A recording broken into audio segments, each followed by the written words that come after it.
All right. I welcome you all once again to Target Professional Consults. This is Targets, and then we'll be taking through strategic case study models. Please subscribe to the channel if you have not done that and get the previous videos. Please, this is a continuation class, so we expect that you take time to go through the previous classes as well. So this is a class number 3 for the special strategic case study models.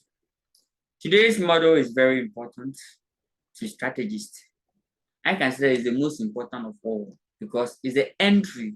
That's the first thing we have to do if we want to analyze and even come up with a strategy. Good. So let's start.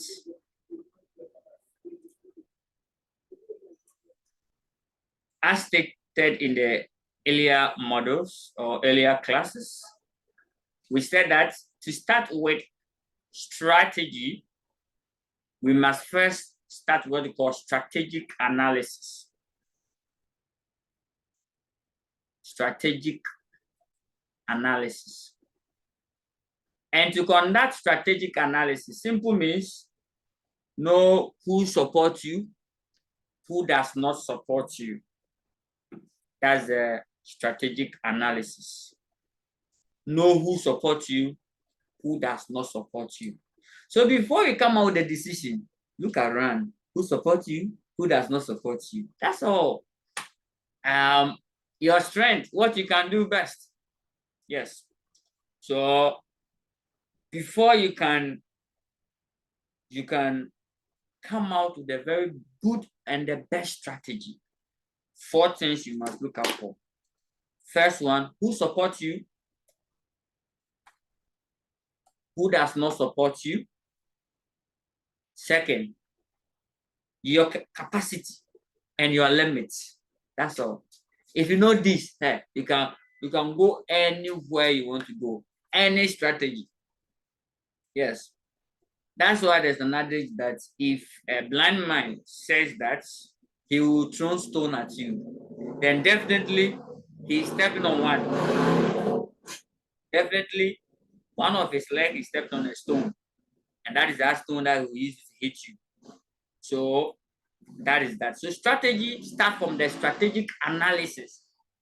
And strategic analysis simple means we are analyzing 2 things. External analysis. Third examiner start from external. It's also known as environmental analysis, the environment. The environment.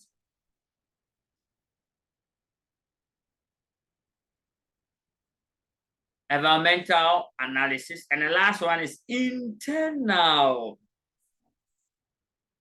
Or resources. What a wow. Resources. Or capability. What a wow. Capability. Your strength. That's all. So when we say environmental, when we say strategic analysis, we're only analyzing what? The external environment and then the internal environment. That's all. Just a second, friends online. So to start strategic analysis, you must start from the environment. Why? What's the rationale? Why? Why are we starting from the environment?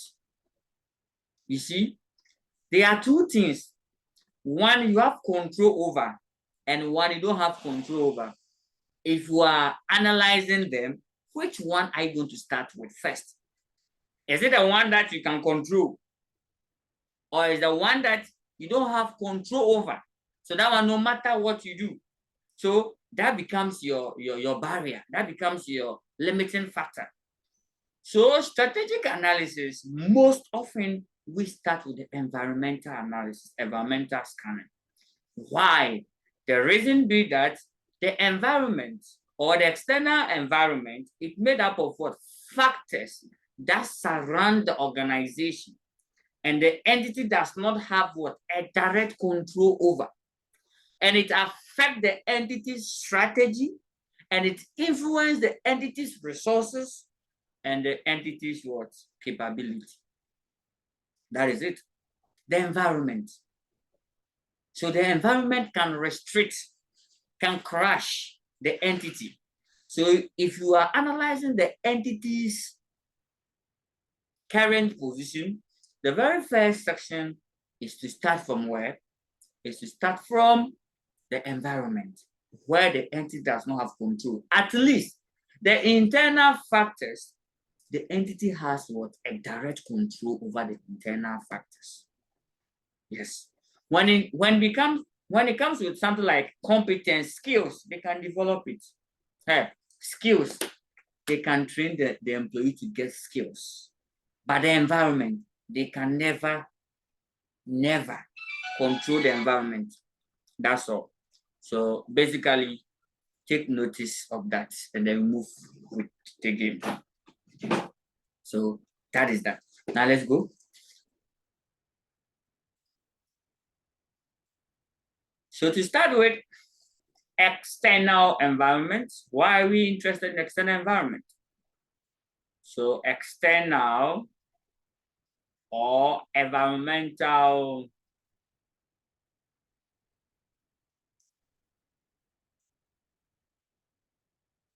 analysis. That is what we are interested in.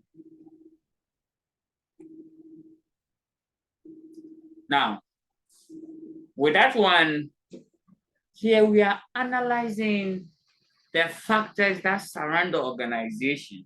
An organization do not have what? A direct control over. That is what we mean by what? External environment. Yes. The issue has to do with the entity does not have what? A direct control over. The entity does not have a direct control over. So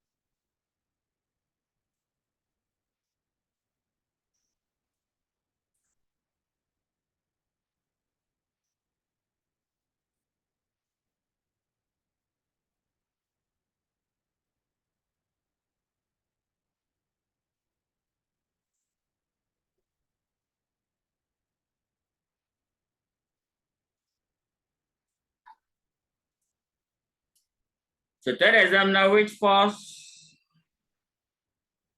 outside the control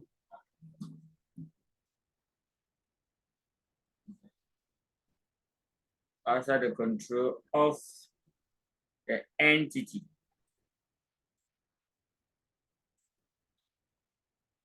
So entity does not have what? A direct control on its external environment.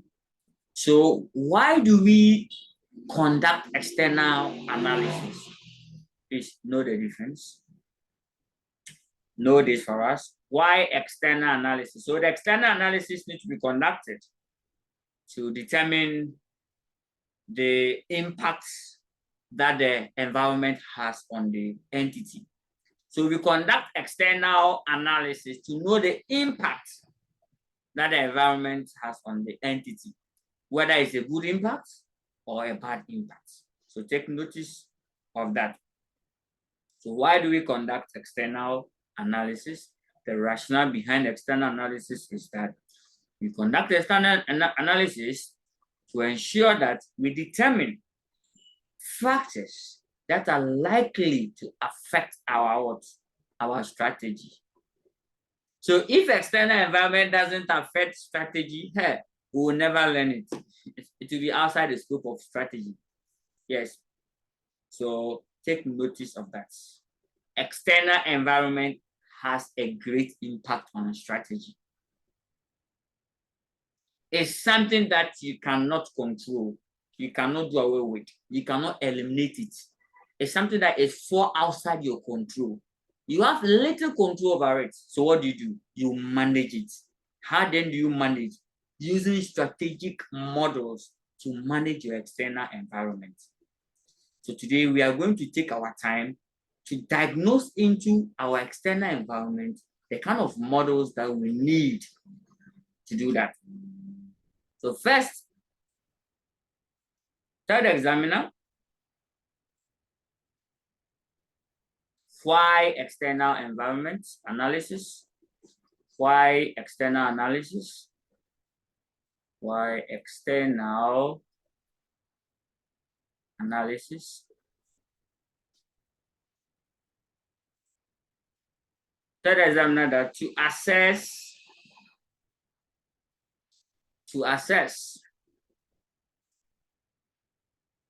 any threats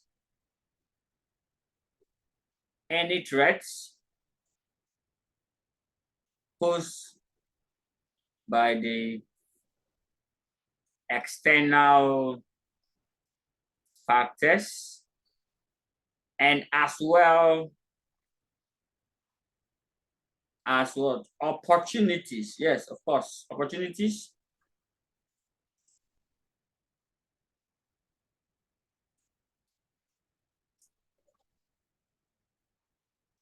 Opportunities that any threat and what opportunities that's available. So the aim is to know. So opportunities and threats are what? External factors. Opportunity. So the main reason for us to conduct external analysis to know the opportunity and what threats that exist. Take notice. The reason or the rationale that we are wasting our time, our resources to just identify that is there any opportunity or threat that exists. Please, we also have other reasons. So maybe I could say one, to know whether the environment is flexible or dynamic.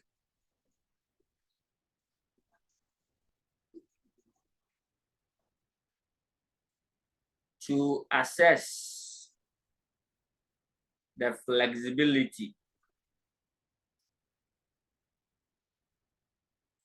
or the dynamic or dynamism of the external environment.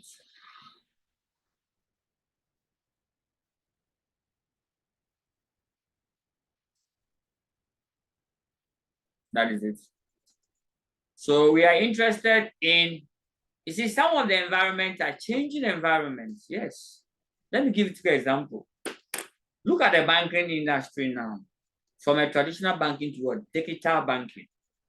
Look at the education industry now, from bookshop library, carrying big books to school. Now, a time will come using what? Digital. Now, traditional classroom learning versus what? Advanced learning. So, is the environment flexible or is it changing environment? So, we have to analyze the environment in which we stay, we live.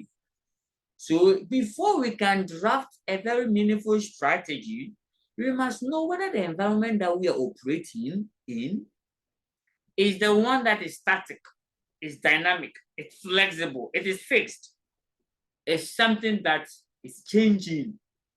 So that the strategy that we are going to develop, we must also update that strategy from time to time. That's all. So that is why we have to always scan our environment to identify threats, opportunities, dynamism, flexibility, changing, and how we can cope with it. That's all. We are done. Now, first, what are the models? What are the models that we use to analyze? First of all, There are 3 different forms of environment. What a wow. 3 different forms of environment, and each of the 3 different forms of the environment, there are different models that we use. Today, we are going to discuss extensively on one of the form of the environment. So let's know the types of the environment that we have. So first, and that was today, if you check the notice I sent, you see all the 3 forms of the environment. So types of environmental analysis, the types of environmental analysis. There are 3, just 3. So there are 3 types of external environment. Number 1 is international business environment. And that is what we are going to look at for today. Then number 2, here, there are so many models that we can apply to international business. In fact, we will use the most popular one, Michael Eugene Porter, Diamond Competitive Advantage, Harvard professor. Yes, we used his model to discuss international business environment. That is it. So it's for multinationals, and we'll look at 4. Number 2, then we go to what you call general environment. So here, general. So let me say that this is economy or jurisdiction. General or macro economy or environment.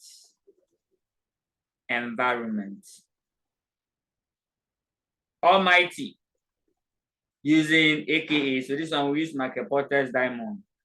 So third examiner here is Porter's diamond. 1990. Yes. I know why I'm giving you the dates.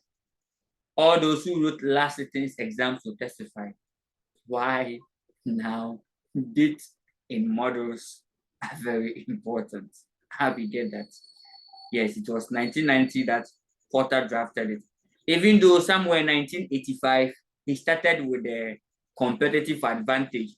Until 1990, he drafted the article or a book. It's a full book on Porter's diamond. So take notice of that, and we move on with the game. Now, with the general macro environment, Almighty, you are always familiar with this pestle. But please, after this is for examination purposes, I will come out with, again, several models that can be used to analyze international business environment other than Porter's diamond. So does it mean that before 1990, there's no model for analyzing international business environments? So join us to know more about this. Number 3, we have what we call the industry or competitive. We normally call it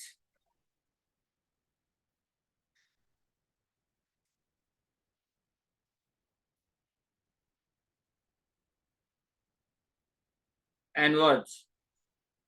Competitive analysis. Competitive analysis. The same Michael Eugene Porter drafted 5 forces. So Michael Porter's 5 forces. Work over here, 5 forces. Then we can also look at what we call, it's also known as micro environment analysis. micro, small environments, micro environments. And then the general is the macro, that's all. So environmental analysis, this is what we have to look out for. And it contains, under each section, what we have to do. There are so many models we can use. In fact, please, when I start the main section, I'll go much more than this model I've listed here. So today I'm going to talk about international business environment, how to analyze that. That's what I'll talk about. That it has dropped 3 times nice year in the new syllabus, ACCA several times, CIMA several times, and it's a very popular case study model. It's one of the popular case study model when it comes to analyzing international business environments. So I'll dwell much on Michael Eugene Porter's model, diamond model for today. Then thereafter, I'll come out with several models that could be used to analyze international business. That is all. So now let's see. Now, the first entry to check, to look out for is your external environment, because you don't have control. So if you are analyzing your strategic position, first then look at the things you don't control. Deal with them first before you come to the things that you control. At least those that you control, you can maneuver your way through. But the external, like. Now, to start with, every model that we treat here, please and please again, know when that model can be applied and when that model can never be applied. And know why that model was introduced. And know its limits, where it ends. There's no single model that talks about everything.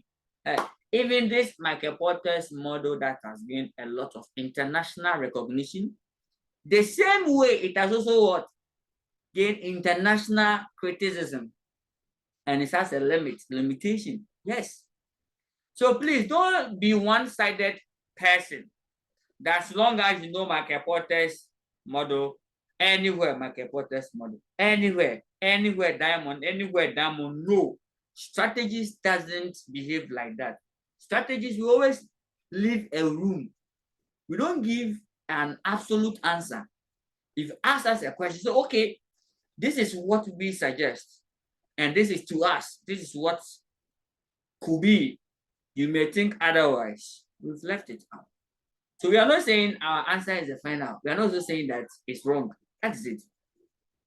That is how we are going to prove the case. So let's start with the international business environment analysis. So to analyze international business environment, we first have to adopt Michael Porter's diamond. First, that's the first in question. Good. Now, with the Michael Porter's diamond, all what we need to know is that why do we introduce that model? What's the rationale behind? Then after knowing the rationale behind, we can now move on with the game. So we call it, in fact, Michael E. Eugene Porter's diamond.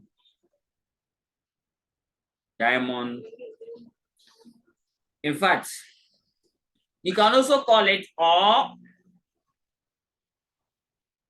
national competitive advantage. National competitive advantage. Good, that's another name. Or you can also give it a nickname. Why do countries outperform than the other. That's all. That's the nickname. So give it nickname. Why does, or why do some country, why do some countries outperform than the others in terms of in some areas? That's all. So you see, now, when do we use this model? This model is trying to explain why some countries are so better off than other countries in terms of some, so that if we're multinational and you are planning to go international, be careful, because the product that you are producing, does it belong to that country? So for example, if you want to go to fashion, if you want to go into fashion dresses, and it's not coming from Italy, forget it. Italian wares, forget it. If you want to go to mechanics and it's not coming from German, forget it. Why is it like that? So that is what we are going to diagnose tonight. So that if we are a company, if we are an institution, if you are management and you want to go international, you think about what to move out there. So this model should only be applied when a company wants to move international or multinational companies. That's all. Take notice. This is being applied by which entities? Two. Number one, multinational companies. Companies that operate in different regions, countries, or jurisdictions. Let's go. Regions, countries, and what? Jurisdiction. It can be a continent. So that is it. So you apply this model if and only if you are a multinational. Number two, if the business want to move international, you can use Michael Porter's diamond to assess the likely threats and opportunities available. Don't forget that the idea of this external environment to identify threat and opportunity so that we can decide on which strategy we must adopt. And Porter is arguing that anybody that wants to go international, you can use my model to identify threats and to identify what? Opportunities that exist in the international realm, not the local realm, international what? Realm. That is what Porter argued about. So this model should be applied by multinationals or any firm seeks to expand to international territories across borders. That's all. So we are done. So know when this model can be applied. So when can we apply?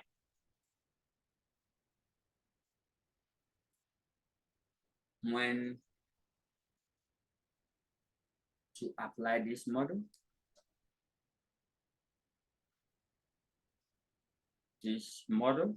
When I will pick a practical case study on this model. Practical case study. So we'll be studying this Mahindra. Yes, Mahindra car manufacturer from China versus German car maker, Benz, Mercedes. So we'll be analyzing the international competitive advantage of Mercedes-Benz versus Mahindra. Yes.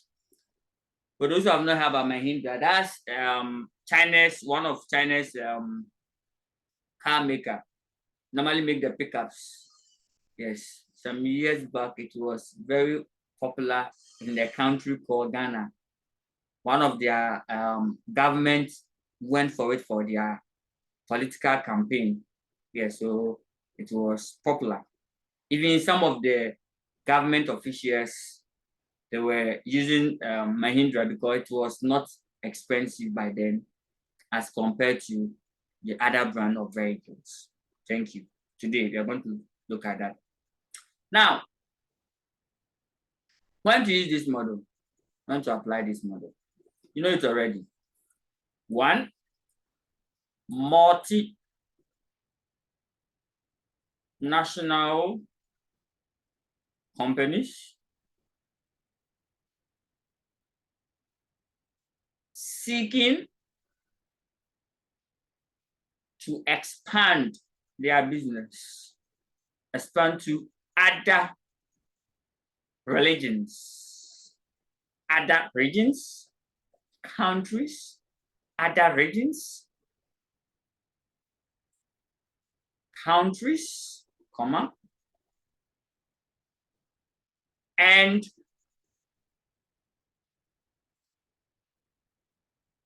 across borders.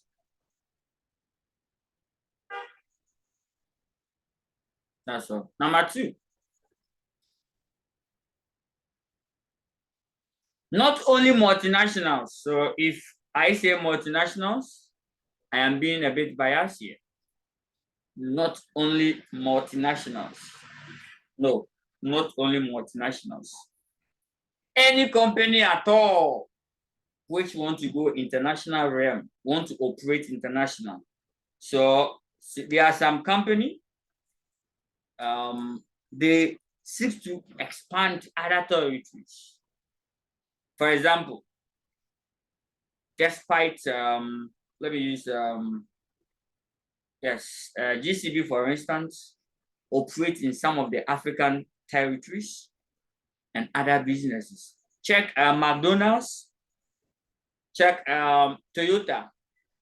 Toyota have assembly plants on each continent, almost in every country. Almost every country, Toyota have an assembly plant, not manufacturing plant. Take notice of this too. They have an assembly plant almost in every country, but they have a manufacturing plant in all the continents. Good. So that is that. Take notice.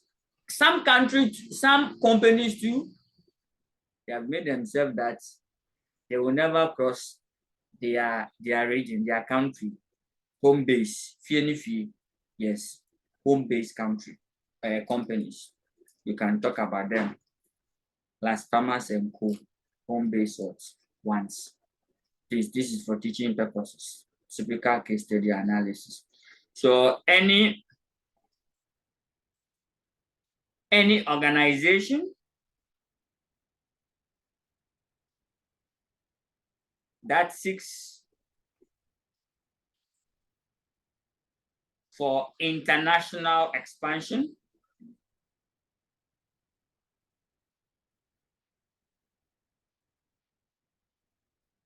good.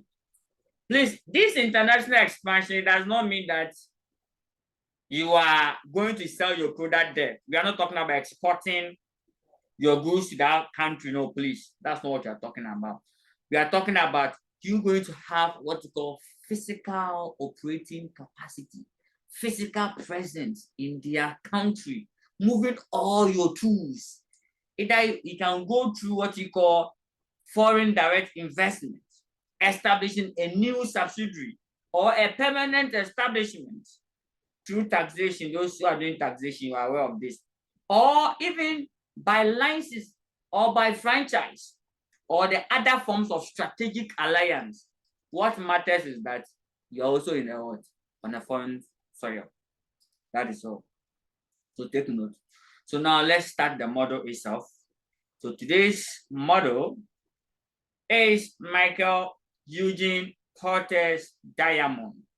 Now, Michael Porter argues that there are certain factors that make a certain country, nation very attractive. It makes them very competitive against the other. Michael Porter argues that there are some 4 factors and that factors make a particular nation perform much better than other nations. You see, they call it diamond. Yes, that is what is written. But the meaning is that why do some countries perform better than the other? That's the actual meaning. So Diamond was explaining, Porter used Diamond to explain why that some country perform better than the other. So Porter argues that certain factors that make certain countries perform much better than the other. So Porter argues strongly that every country, whatever you are good at it, do it.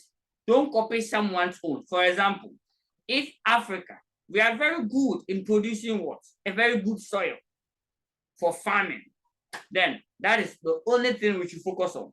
We shouldn't dream of having others, because anytime we try to do that, it reduces our ability.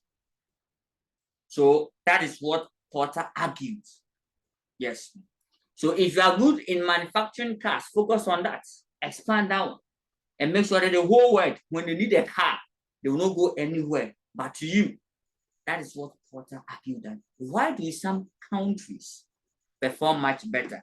So that if you are planning to expand your business outside the shores of your country, now you look for these factors. That does this company, that this country have what it takes to go international? So that is also, Porter argues that there are 4 factors. And these factors, if you join them together, they form a diamond. And that is why he calls it what? Michael Porter's what? Diamond. So that is that. Up is very clear. So let's take notice for that. So we've talked about why Porter brought the diamond. We've talked about when to use it. Now we are going straight to the main issues. Main issues. So in 1990, Michael Eugene Porter argued that the presence of certain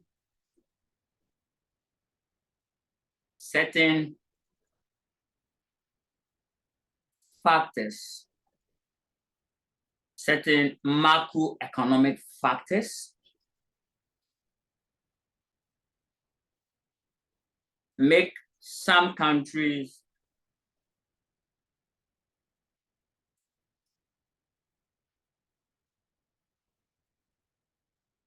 performed better than the others. So by creating what you call national competitive advantage. Why is it that even a German mechanic shop can do a marvelous car work much more than a full Chinese car manufacturer? Please, it's for teaching purpose. Yes, just understand that when it comes to certain areas, certain countries are better than the other. The same way when it comes to production, China is on top. Nobody argues that when it comes to production. What caused that? Porter argues that there are 4 factors that cause that. So, in view of this,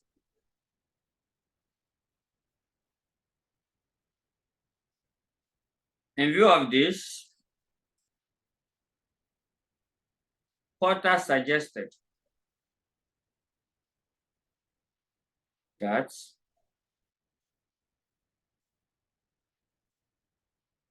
suggested or explained. 4 factors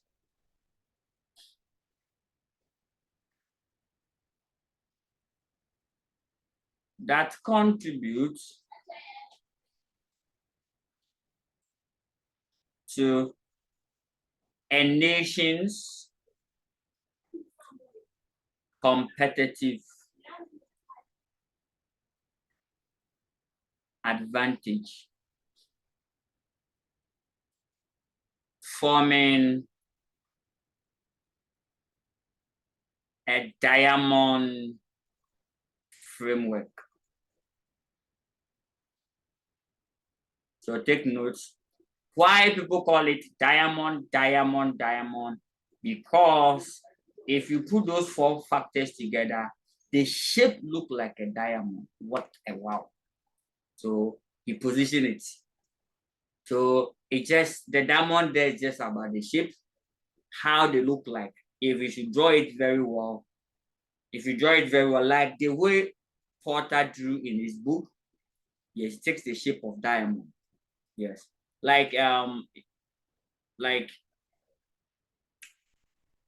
Target, some time ago, I brought some model called the Target Triangular Corporate Governance Stand.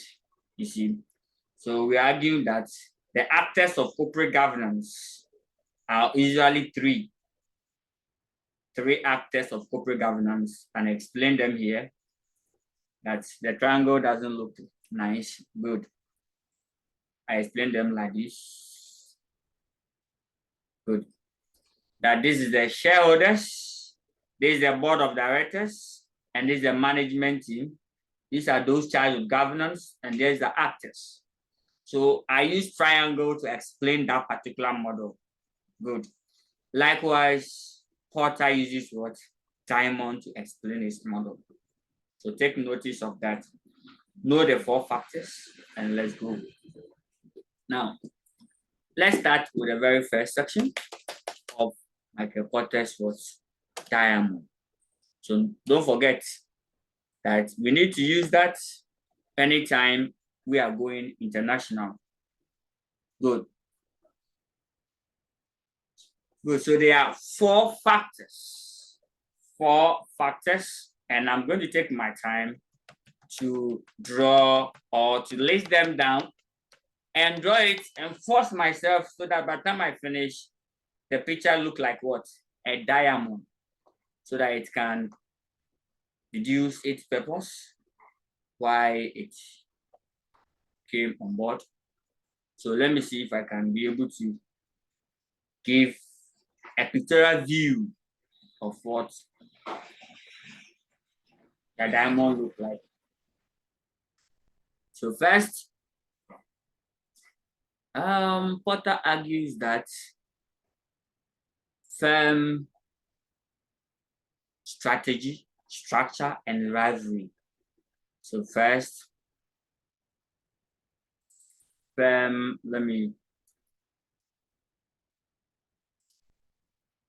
Porter argues that the first factor should be firm strategy. Strategy, comma, structure, and rivalry. When he says rivalry, it means competition. Hey, countries that compete a lot among themselves, they are the best ever. Unlike the countries that there's only one driver in. Imagine you are the only village driver. If somebody have not even bath war, I'm not sure you allow him to enter your bus. Yes. But if the drivers are many, the vehicles are many, like the way we see Uber cars a lot in town, it'll be very competitive. It will shape the nation. So when we compete among ourselves, that's the first point Porter argued. Porter argued that if we have a country where a particular industry, the competition is very high. In Ghana here, tell me industry that the competition is very high, or all of them are asleep. In Africa here or wherever, tell me where, which industry that the competition is what? High. The rivalry, the strategy. So you see, someone make a phone, and that phone cannot go inside your pockets. Landline, the first landline that came. And even somebody prophesied that a time will come, somewhere in 1963, between 1963 and 1965, those phones cannot go inside your pockets. And someone prophesied that a time will come, your phone can go in your pockets. Someone did another one again. So another company came to do another mobile phone, but it was very big. In Ghana here, they call so many names. Gumwa Banchi. If you go to Nigeria, they call it Torchlight. If you go to elsewhere, they call it Yam. Some call it Cassava. Someone also came to make a touch phone, a screen touch phone from keypad phone. So you see the competition. So always when there's a competition in a particular industry, it makes that industry overdevelop within some short possible of time. Because you go here, somebody go here, somebody go, by the time you realize we are on top. So Porter argues that that's the first entry part. Although I'll pick these factors and go.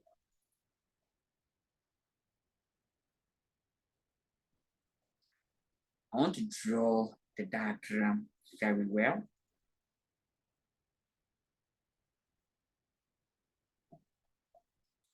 This one is competitive advantage.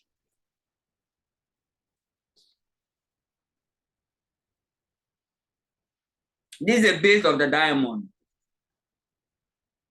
This is the base of the diamond. Then this is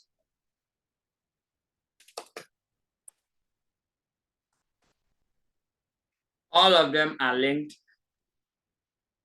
up. Demand conditions.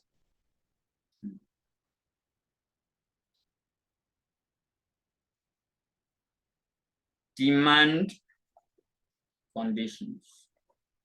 You see, here Porter was arguing that some of the country, they like their local stuff. If you produce in that country, they like. And because there's a taste for it in the local jurisdiction, it has created an interest in the foreign market. Yes. See, sometimes you cannot speak their language, but if you look at the way they are very happy, like conversing in their language about that product, it will even motivate a foreigner to come and then just taste it and see. That's it. There's no product inside. And the typical example, this one African country does well, Nigeria.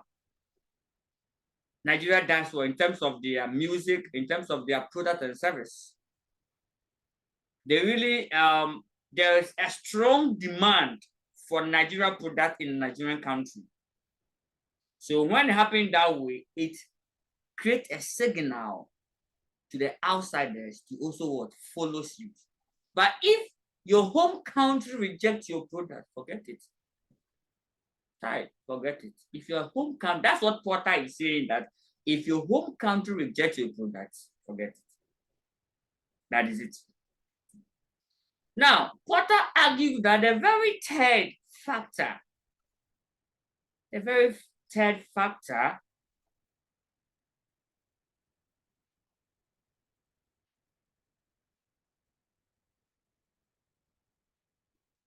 is what you call the related or supported industries. What a wow. So the related and what? And supported industries. Yes, it's true. It is really true. Some of the country, there are a lot of, imagine we're in a country where there's a lot of music producers. Everybody be a musician. Imagine we're in a country where our language is a basis for music, like Jamaica, patois. Everybody will start. The little patois you can speak on the tape become far better than someone in Africa who have gone to school to go and learn patois. When he finishes, he's now going to learn how to write music with patois, how to slur with patois. So imagine. So related. Related simple means if we have industries, if we have industry to support us. So imagine we have farmers and there was what? A processing industry. It helped the farmers. Imagine we have industries that pick the raw materials. It will boost our production if you have supporting industry. Imagine there's a bank. Banking in Africa is sometimes very difficult because the technology that we are using in Africa is not as compared to the 5G, 6G that is going on in the Western world. So if you are a technological company operating in Africa, there's an issue. The issue is that the supporting industries are not there. So to support, grow your business. So you always be cautious. So a country that have a lot of related supporting industries within, it boosts what? A particular industry up. That's what Porter argued. Yes. So imagine I want to make a phone in Ghana or in Africa. It would have to start everything from the scratch. If you want to make a phone over here, start everything from the scratch. If you want to make a car, start everything from the scratch. But how many industries are here? Check Toyota. Toyota will start manufacturing the car, buy the tire from Hankook or Goodyear, buy a customized car tape from Sony. Again, buy battery from somewhere else, from Tiger Head, buy battery from Tiger Head. So you see, at the end of the day, there's a lot of industry around Toyota pushing Toyota's business up. So if we have that in a country, then that country will always rise up because there's a lot of supporting industry bringing themselves together. But if you're in a country where whatever you are doing, do it alone, we call it stand alone, do it alone, stand alone. You always, because if you want to go fast, you go alone. If you want to go very far, you go together. So when there's a lot of industry going together, we will probably move on with the game. Again, Porter argued that finally, we shouldn't forget that some of the country, God has blessed them all. Yes, some of the country, the nature, it's because of the nature. So we call it favorable. Favorable factor conditions. Factor what? Conditions. Certain factors of production. They should thank certain factors of production. They have it in abundant supply. So this connect to this. So now look at where the diamond is coming from. And let me see if I can do the diamond well. When I finish, if it doesn't turn to diamond, please let me know, okay? Let me finish. It should turn to be a diamond.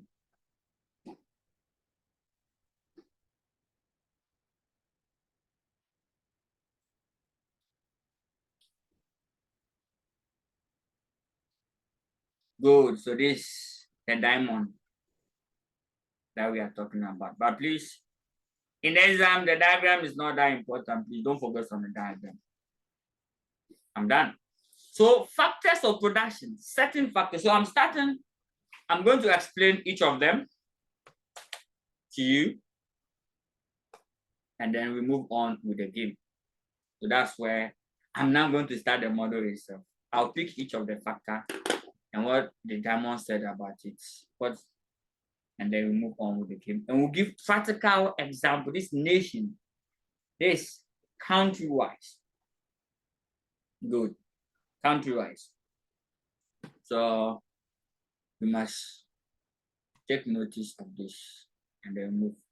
It's a very interesting analysis, and then it's very easy. So I'll start from the factor condition. That is where I will start from. I'm rather starting from the back because I've also seen a different direction of it, that which is so interesting. That will help you to understand it very well. So let's start from factor condition. We call it favorable factor condition. Add the word favorable to it. So please, if Africa, we are not manufacturing car, please, nobody should come and attack us. We are begging them.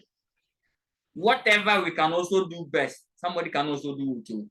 Have you forgotten that it's only in Africa that if you put is it what's the name?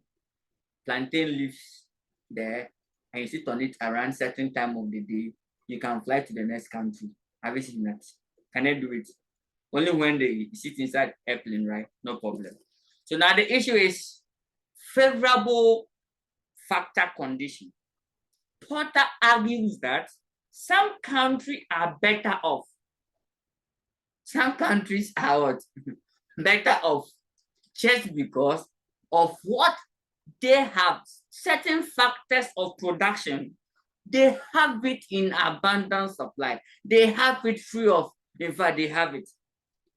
So they have no choice than to use it. That is all. So what do we have within our environment that could boost us as Africa? And that's what I told you. Have you seen that? Now let's go. Now, so we are now going to start Michael Porter's diamond and its application. So we have favorable. Please add the word favorable to it. Favorable factor conditions. There are certain factors of production that are limited in certain countries. So certain factors of production, some countries have it in abundant supply. So no wonder they are the best. So please don't envy any country. It's because of what they have. Only when you put what you have into better use, then you can be on top of the game. So factors, we normally say economic factors such as what? Give me examples. Economic factors such as economic factors of production. Of production, such as land. Some countries don't have land though. Typical example, Japan. Japan don't have land. They don't have dry land. Every year, their ocean and their sea, their water body take part of their land away. And that's their problem. You don't have land. That is why Toyota, when Toyota started manufacturing cars, it got to a time where to place cars becomes an issue. So now they have to develop a model called just in time. I normally call it Japanese inventory theory. To the extent that they cannot keep cars on a dry land. So as and when the customer order it, they bring it on board. You see the issue? So where somebody have a dry land plenty, somebody does not have a sea, landlocked countries. There's a country that does not have sea, landlocked. Such countries are crying. There's another country that also have a sea, but it's also taking over, it's also dry land. They're also crying. Okay. Now let's continue the game. These are factors. So land, labor, China number one. China have the best form of labor, and they are not relatively expensive. Not relatively expensive. Indirectly, I'm saying they are cheap. Then I don't want to go straight. Do you get it? Yeah, so because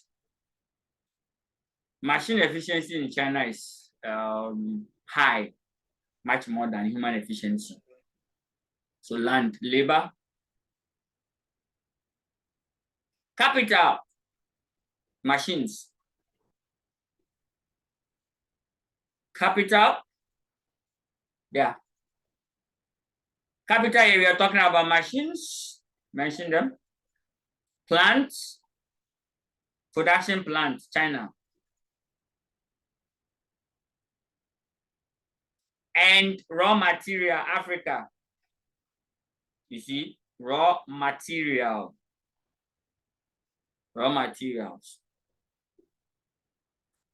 So that is it. So some of the countries, they have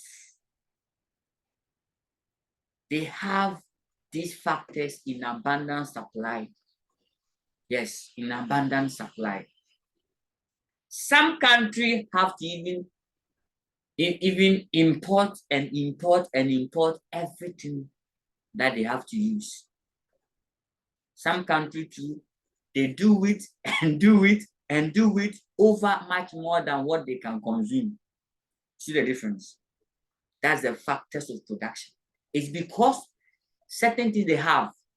Now, these factors of production, Michael Porter argued that there are two types. Interestingly, let's look at the types of these factor conditions. The types that Michael Porter argued in 1990 in his best-selling book. We have one, basic factors,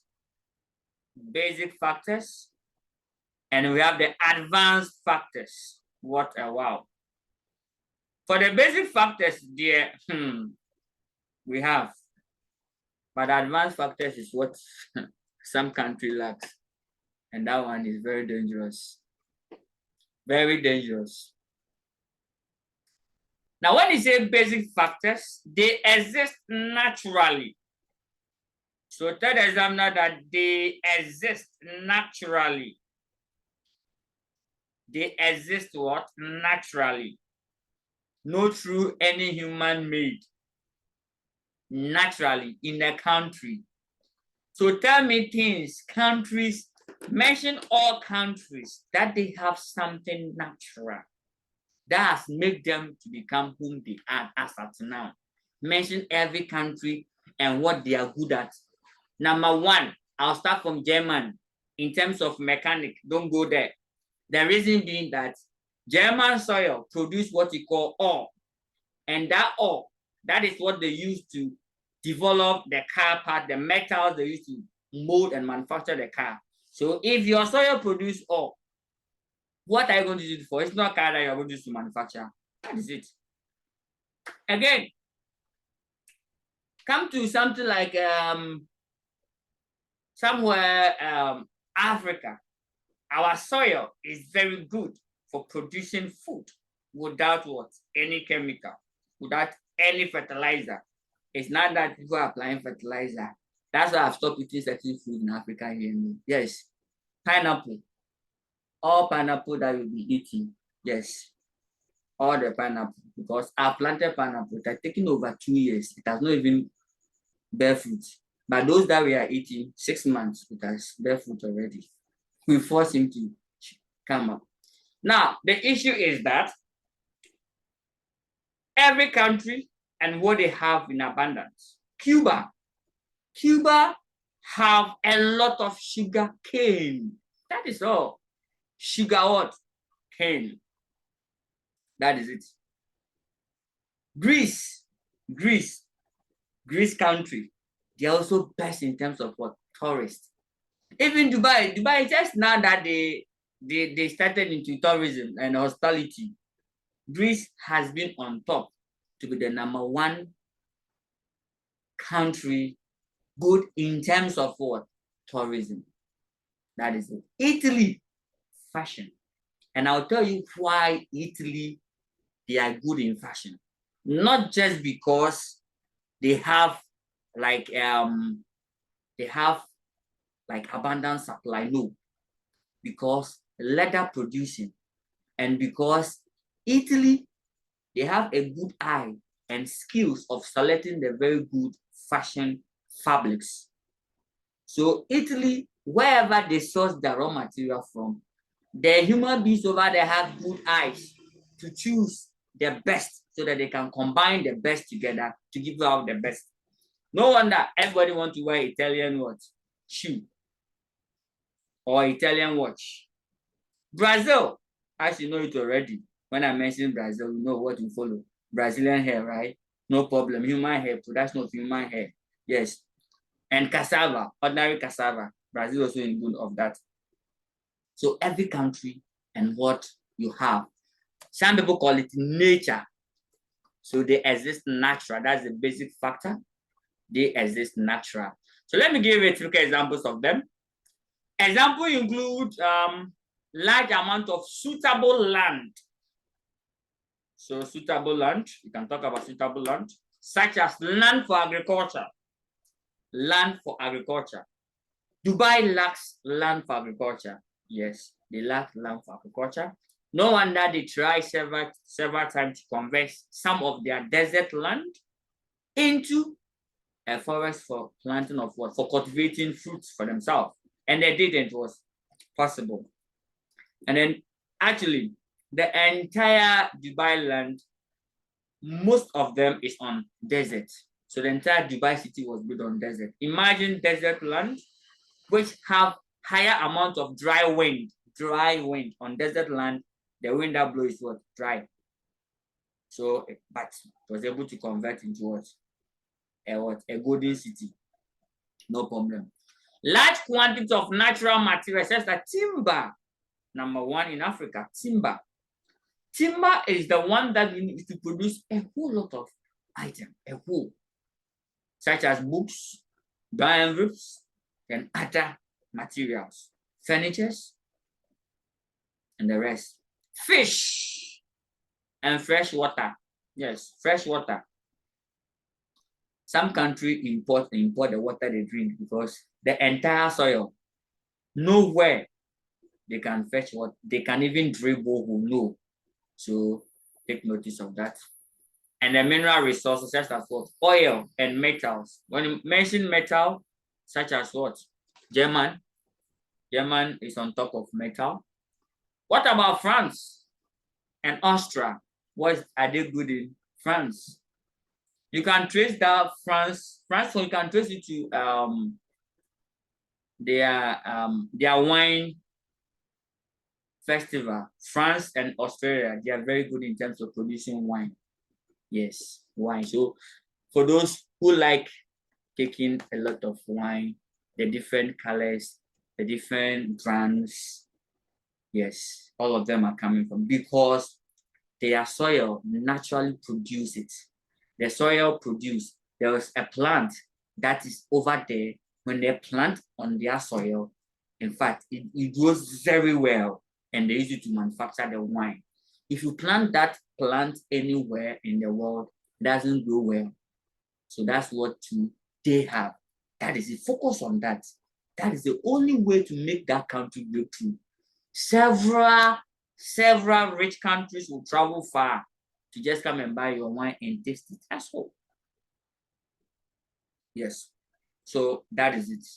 So take note. And then climate. Yes, Ghana, for instance, we have a very good climate. Yeah, that one superb. Good climate. So that is that. And then we go to advanced countries. Not advanced countries, advanced factors. What are the advanced factors? The advanced factors here is basically talking about created and developed over time. That's all. So that is what the advanced country have done. So the advanced factors are created. That's all. And developed over time. Certain things were not there. If anybody told you or anybody informed you, if anybody has ever lied to you that Dubai was like the way it is now, some years back, tell the person they totally lie. Dubai was typically was on what? Typically desert land. Even in the transferring process, if you could remember, the transfer process from desert to the golden city, there was some illness. I think houseflies and those ones came up plenty, a lot. It created a problem, but they went through all, and now it has become a golden city for the world. So the advanced factors are created and developed. So any country that could not create and develop any advanced factor, then you will still be at where you are. The other countries will create and then be on top of you. So, but they are not inherited. Please, the advanced one not inherited. They are skills that you must train and learn and develop it. So why other countries excel? It's coming from two factors. Number one, what exists natural, and number two, what they have added to it. So the most important part is what you have done to it. That is the central focus. Hey, the basic God has given to everyone, the basic, it exists naturally. Every country has the basic. There's no country on this world that does not have a basic factor. Even take Snake Island, where there's a lot of snakes, plenty snakes. Where there's a lot of snakes is good for the soil. Yes, where there are a lot of snakes is good. It's very good. Snakes, they are very good when they are run. There's something that they also have that you can also use. Snake, they are very good because if you kill a python, you can get a lot of leather to manufacture shoe, to manufacture a lot of things. So they can go and kill all those snakes to develop what? Something else. Do you get it? Good.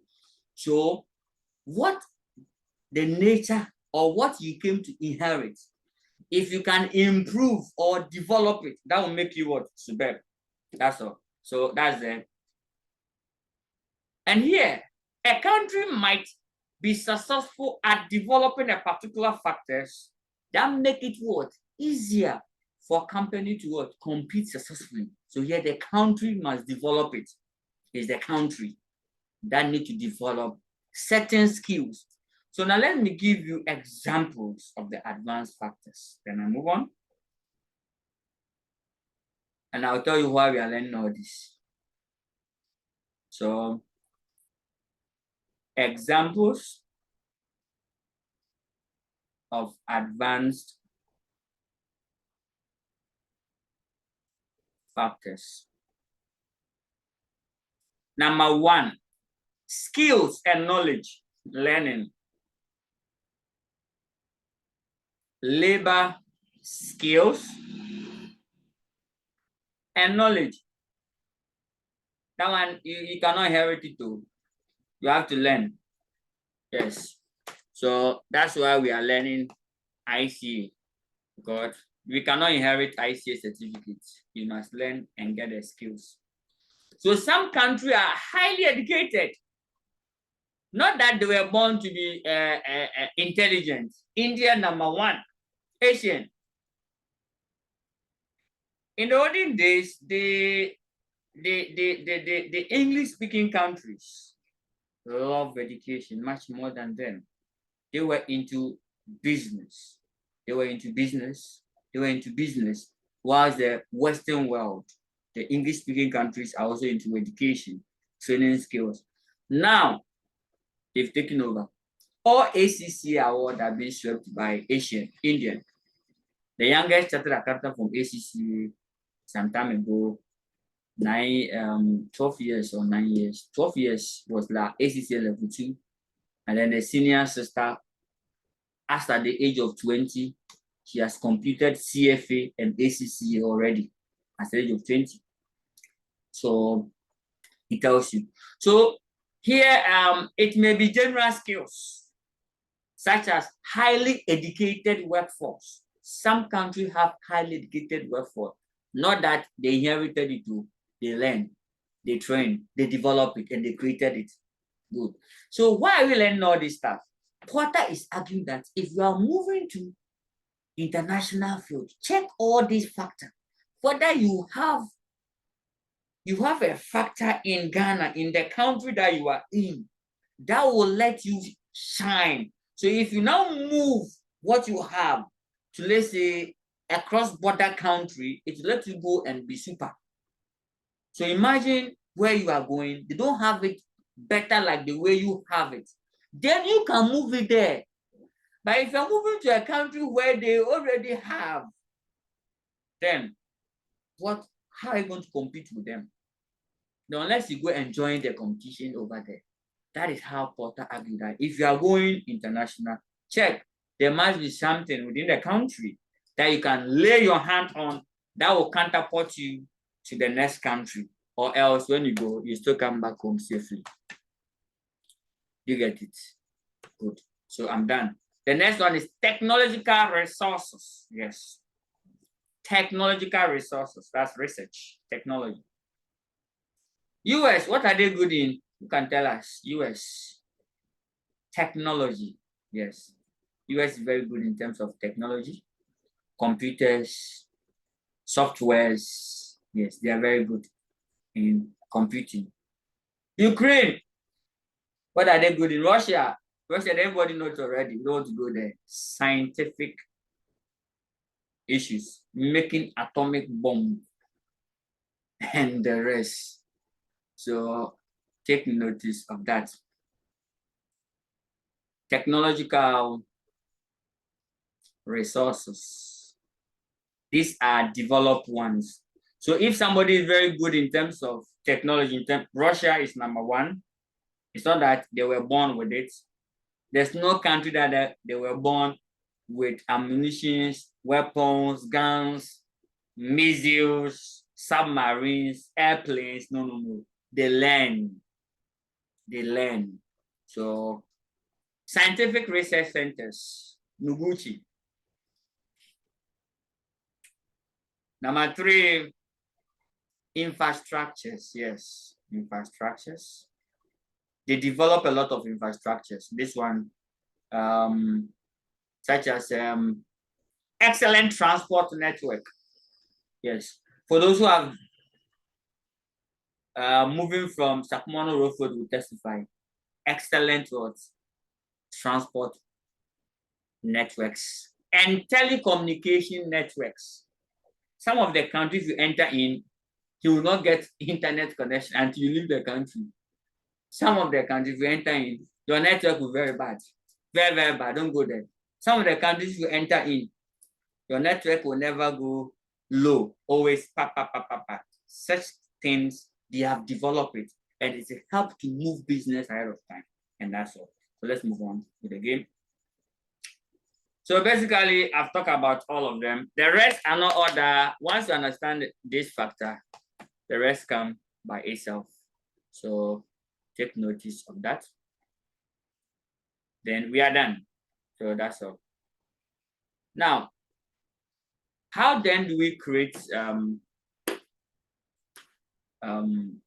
favorable factor condition? As Potter argued, you see, a country may suffer from disadvantage as a factor of production compared with another country, but it can overcome it by innovating. Yes. For example, the way I explained to you, you see, some of the good things you see, it does not mean that you cannot work on your flaws. Take notice. It does not mean that you cannot work on your flaws. Country may be disadvantaged one way or the other, but they can overcome it. Typical example is Japan. Japan suffer from dry land. Japan suffer from what? Dry land. That is why they develop what? They develop just in time. That I call it Japanese inventory theory. So that they don't keep raw materials a lot. Do you get it? Good. So they don't keep a lot of raw materials in there, and then we move with the game. So take notice of that. That Porter is not saying that you cannot develop what you are limited. He's saying that you can overcome it, such as what Japan did. Good. And then there's also one thing that Japan also have been able to overcome. The same Japan country. It's very difficult to dismiss an employee in Japan. So please, anybody want to work, try and work at Japan, because when you get employed, very difficult for the employer to dismiss. So the employment laws make it very difficult for an employer to dismiss. So what would they do? So it means that if you employ someone, there's no way. What if the person is not working as you expected? You want to fire the person. What do? So that's why Japan started doing what we call automation, automative. Let's use machine. Let's forget about human beings and use machine, okay? Because with the human beings, the government have made a law that when you employ them, you find it very difficult to sack them. So why can't you go automation? So all these create what? Create factors for them to extend their business. Now let's go to Switzerland. Yes, Switzerland. They were comparatively very small population. Check their population, very small. Switzerland, yeah, small population. And a country with a small population, what they can do? What can they do? What can they do? Small population, country with small population. So that is why they are excellent in making watches. Yes, watch to overcome the problem of labor intensive in production. So they are excellent in making watches. So take notice of that. So long tradition excellent in production of watches, so that and overcame what their problem of labor intensive. So they go into a production of watch. And the same Switzerland again, they are small in population. Do you know that the World Bank is located in Switzerland? Why? It's because of their SWIFT. So they are interested. They when they call SWIFT bankers. When those into banking will relate much more. You see, to transfer checks across country, you need a system, SWIFT system. So Switzerland, even though it's a small, like it's small, but they have a success in the banking industry due to largely the language skills. Switzerland is a small population. They have language skills, so they can speak a lot of languages. So that is why almost every check in a central bank go to SWIFT, so they call it SWIFT checks. That's why it goes there, because they can understand the language through the international system. It's not that I think Africa, we've gotten our clearing house. So as time goes on, most of our check will not go there again. Do you get that? Good. So take notice of that. So for that matter, they establish a good relationship with customers. So that is how. So every country and what you can do, what you can develop. So what you can do. So we are done with the very first factor. So how do you apply this to a case study? When they give you the case study and a company wants to go international, analyze and see, company, where you are going, is there any factor that you can use to gain a competitive advantage? Or where you are, is there any factor, the country that you are in currently, is there any factor of production that you can use to outperform the new place you are going? That's all. So imagine a country like, let's say, a country like African country. We are very good in terms of producing raw material. Yes, raw material such as bauxite, gold, oil, manganese, diamond, raw water. Which one again? Raw water. Which one again? Yes, we have a lot of things that we can produce. So if any of our businesses going international, which of this raw material would the entity stand on it to counterpart them to the next country so they can arrive safe? That is all. So like check ICA Ghana just ended strategic case study. You saw that the company was into IT. Now,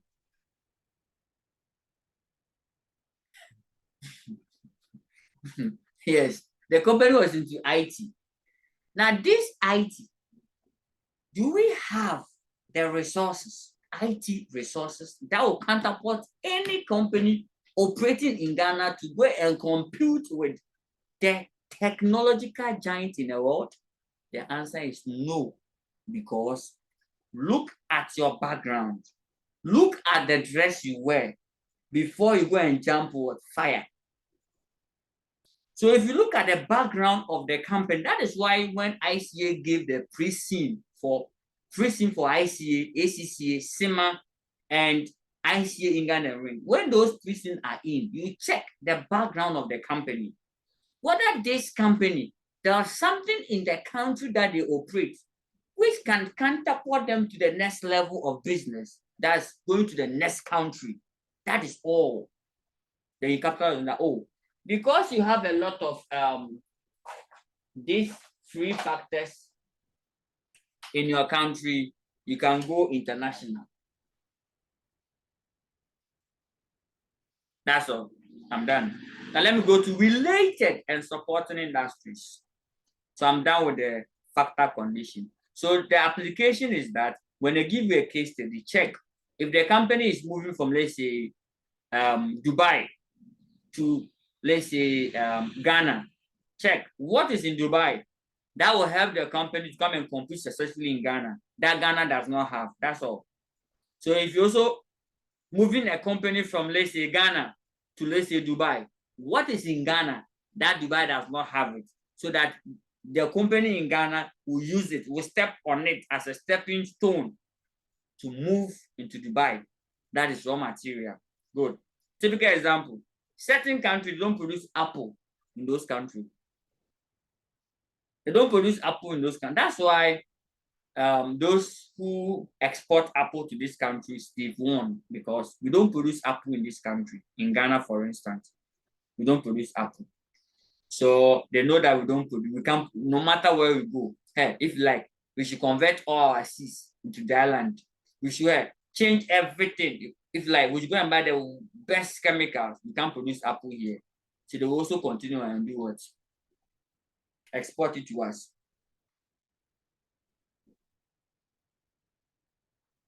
Yeah, some countries also have it, but it's limited. So all of you have to consider that. So you have to look for the resources that you have, which is an abundant supply, which is so favorable. The word favorable, that's the word favorable. So if there's no, it must be it must put you in a favorable position, much more than the country you are going in, so that you can use that one to compete successfully over there. So imagine now that Ghana, we don't produce apple here, and a foreign entity is coming to operate apple business, but he has have a very big apple farm in his country, and he's going to bring it one after the other here, one after the other. He will succeed because there's no apple producing company in the country. He will succeed. But imagine there's a lot of apple producing in this country. You lie about, you never survive. Then you can. There's a lot of.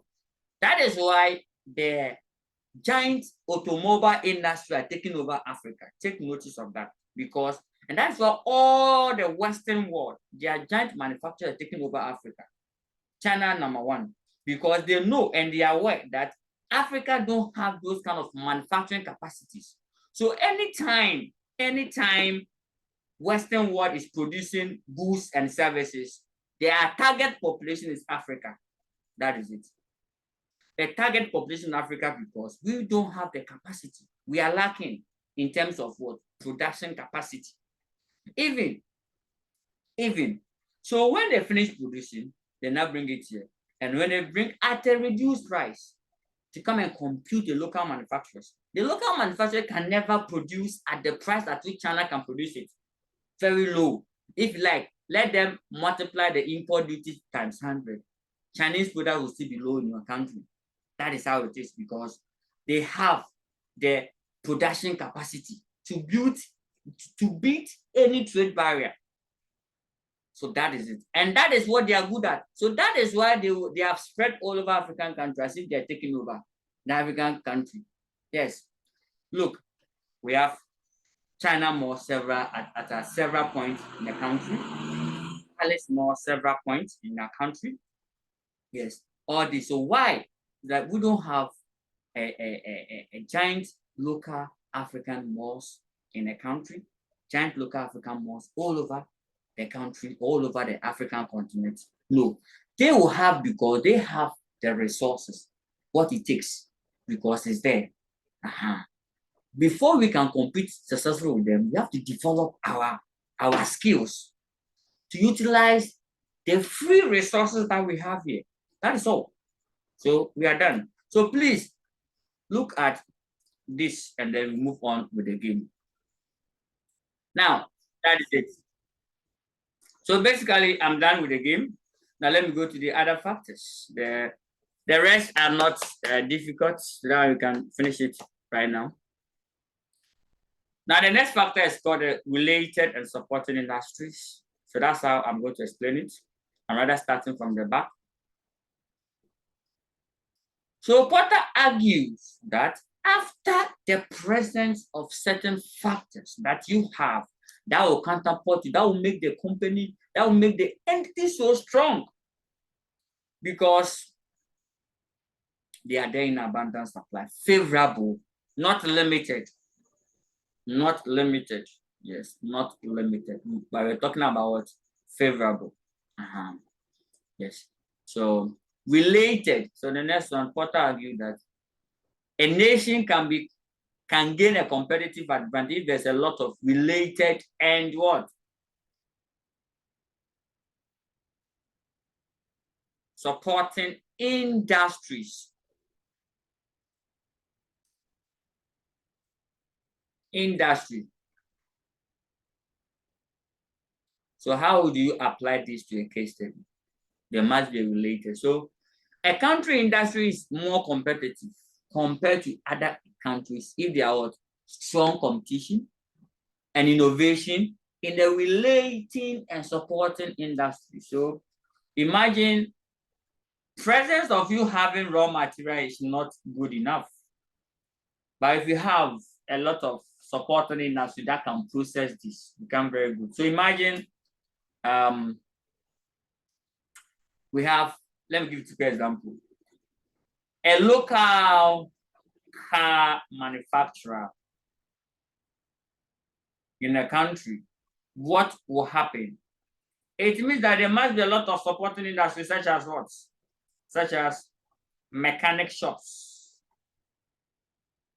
such as tire manufacturers, such as car battery manufacturers. So if a car manufacturing company set up in Africa, they have to manufacture everything from the scratch by themselves. Because we are not saying go and import from another country. We're not going to go and buy from another country. No, they must be in the same country. So there should be a tire manufacturing company, a battery manufacturing company, a car tape manufacturing company, car body, engine. So by the time you finish your car, at least it won't take you longer to produce everything by yourself. What if you're not good in that? What if you are only good in bringing this part together? So if you are good in bringing parts together, assembling the parts, that's some people their work on this epi to buy parts and assemble them and they get a complete product. So if there are no related and supporting industries available, the related are two, please. We have an industry that relates to your own,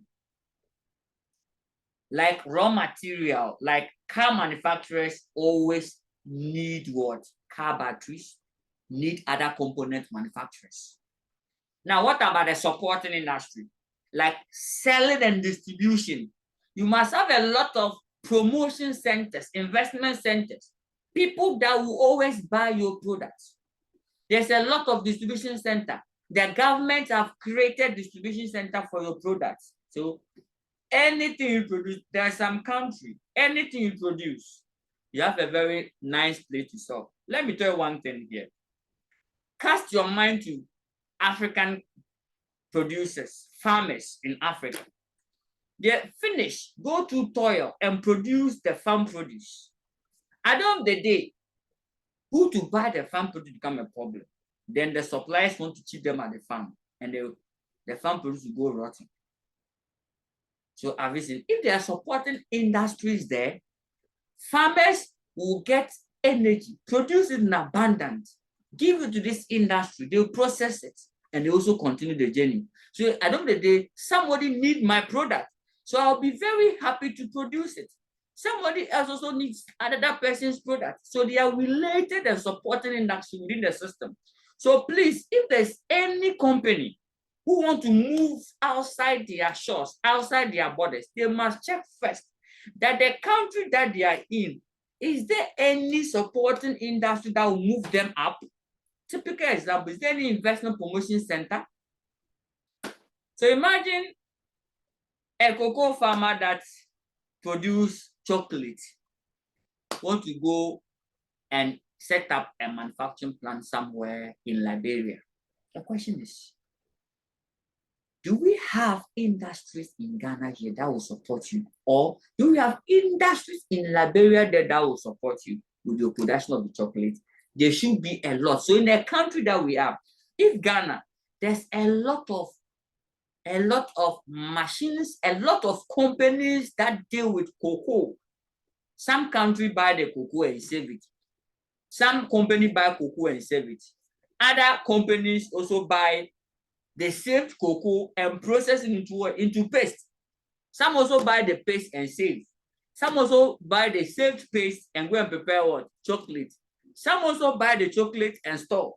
Some also transport the chocolate from Accra to Tema. Some also move the chocolate from Accra to North. If you're in a country like this, hey, and you're into cocoa manufacturing, it's so interesting. Your cocoa will not even grow, and the ready market is there. Go to Abubrushi on market day. Go to the local markets within some part of Africa on a market day. You see rotten produce. As if there's no related industry that could pick this raw produce to process them and save them. A time will come. You should forget that dry season will come, rain will not rain, and now food will go scarce again. It will now be starting importing. So that is what we are talking about, supporting industry that will make the country so giant. You see, in the Western world, they are so great because, hey, where your production ends, someone's going to start from there. So there's always someone is looking for what you are producing. And you're also looking for what somebody else also producing. So it's not like one champion village driver. Excuse me. Imagine that the entire village has only one driver. Now you are in trouble. The entire village, one driver, one taxi driver. That one, in fact, in the morning before you enter his car, he will inspect whether you have bathed properly. Yes, because there are no supporting industries. There are no other factors, other competing companies that will make the industry go. You get that? So have you seen the airline business? Other industry do the booking, agents do the booking, then the airline companies also take the passengers, bring them on board and move. That is it. Supporting industry. So Porter argued that you can do that. So if there are a lot of supporting industry, so if we support each other in the country, it makes the country grow faster. Things grow faster, and then we don't waste resources. Good. And then when the supporting industries are highly competitive, when they are highly competitive, cost is being reduced. Yes, that's what Porter argued. So tell the examiner that if there's a lot of supporting industry, it reduces cost. It can let us go international. It reduces cost. That's the factor that will counterpart to the next country because the cost will be very cheaper. Hey, because if I want to go into chocolate, I don't need to dream of going to plant cocoa. How many years? I want to just produce chocolate because I'm good at producing chocolate. I've now going to plant cocoa. Wait for 7 years for the cocoa to come. Before I will now, no. To reduce the cost, why can't I go to an industry that buys and sells cocoa from farmers? Then I'll go and buy from them. Then I'll buy from them. Then I'll come and then go and give it to someone else to blend it for me so that I can get the cocoa paste. Now start my chocolate manufacturing. That's all. Done. So that's how we are saying. So it reduces cost. And then some of the benefits of the low cost leads to innovation. So you use the cost to what? The reduced cost to innovate, go into another areas and then move on with the game. For example, you see, why did I say that US is good in terms of IT? Yes, US is also they are good in terms of IT, information technology. That's where they are in. Why is it like that? Because in the USA, many industry in the US have benefited from competitive advantage and innovation of the IT firms in Silicon Valley. So the IT firms over there have helped a lot of companies move faster. So now, look at Amazon, look at Twitter, Facebook. Look at all these companies. All of them are centered in where? In US. Look at them. So now, here, it's about specialization and then divisionalization, like we're saying. What happened is that when these industries are there, this IT, now if you produce your product, Jumia, Amazon will pick it up and sell for you. Over here, where? I went to the domain market or Abroad market. Imagine you are north. You want to come and access product at domain market. Where? Why are you going to do it? Are you going to do it domain Jumia or what? No. So you check that when there's a lot of IT supporting systems in the country, business benefits. That's all what Porter argue about it. And another example is Singapore. You can talk about Singapore. So Singapore companies have also achieved national competitive advantage in both what? Past service and shipping repairs. Why is that? Port service from the presence of what? Strong shipping repair industry. Singapore have a very strong shipping industry. So once they have a very strong shipping industry, it normally help them like in terms of what? Shipping. So shipment in Singapore is like that's what they can do best because there's a lot of industry there that repairs what? Repair ships. So even if your ship goes there and goes port, they can do it for you. So there'll be ships over there. So that's why shipment in Singapore becomes so easy like that. So these are a lot of them. Now again, Porter argued, you see, because there's a shipping repair company in Singapore, if your ship move there, you are safe. So because of that, a lot of shipment activity be going on. And that so this the practical aspect, the application is that when any company wants to move international, they must check whether there's another supporting industry in the country, whether there's supporting industry who counterpart this company to the other side to get it. So whether there was industries that will help, that will give this company a very competitive advantage in the country that we are, that will help him to go outside his country or go abroad, and that becomes what? Competitive advantage or related and supporting industry. Good, and that's all. Now, Porter argued that competitive benefit of an innovative supporting industry or related industry are greater when firms in supporting industry are themselves strong competitors in the global markets. Yes, you can see what is happening between, you can talk about what is happening between Twitter and Thread and those ones. By the time they finish, it will what? Bring a competitive advantage. Twitter, Thread, and Go. And then Facebook, WhatsApp, you see what's going on between those giant ones. It's because they are related and support. It creates a global competition, and that's the best.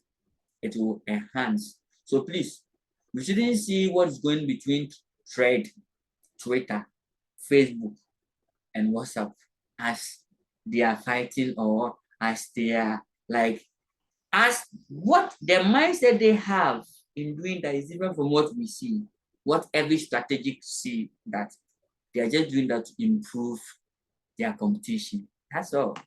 And by the time you finish, if Thread comes up better than Twitter, Elon Musk will also bring something better than Thread. By the time you realize the nation is what fully developed, and then that is it. Now let's continue with the game. Then I'm almost done with this one. Now, all what we can say is that Porter finally argued. No. Porter finally argued that in many countries, the innovation depends on research and development. As someone tested here, that as a result of what specialization, yes, it's true. That's what Porter argued, that specialization is also key over here. Yes, specialization.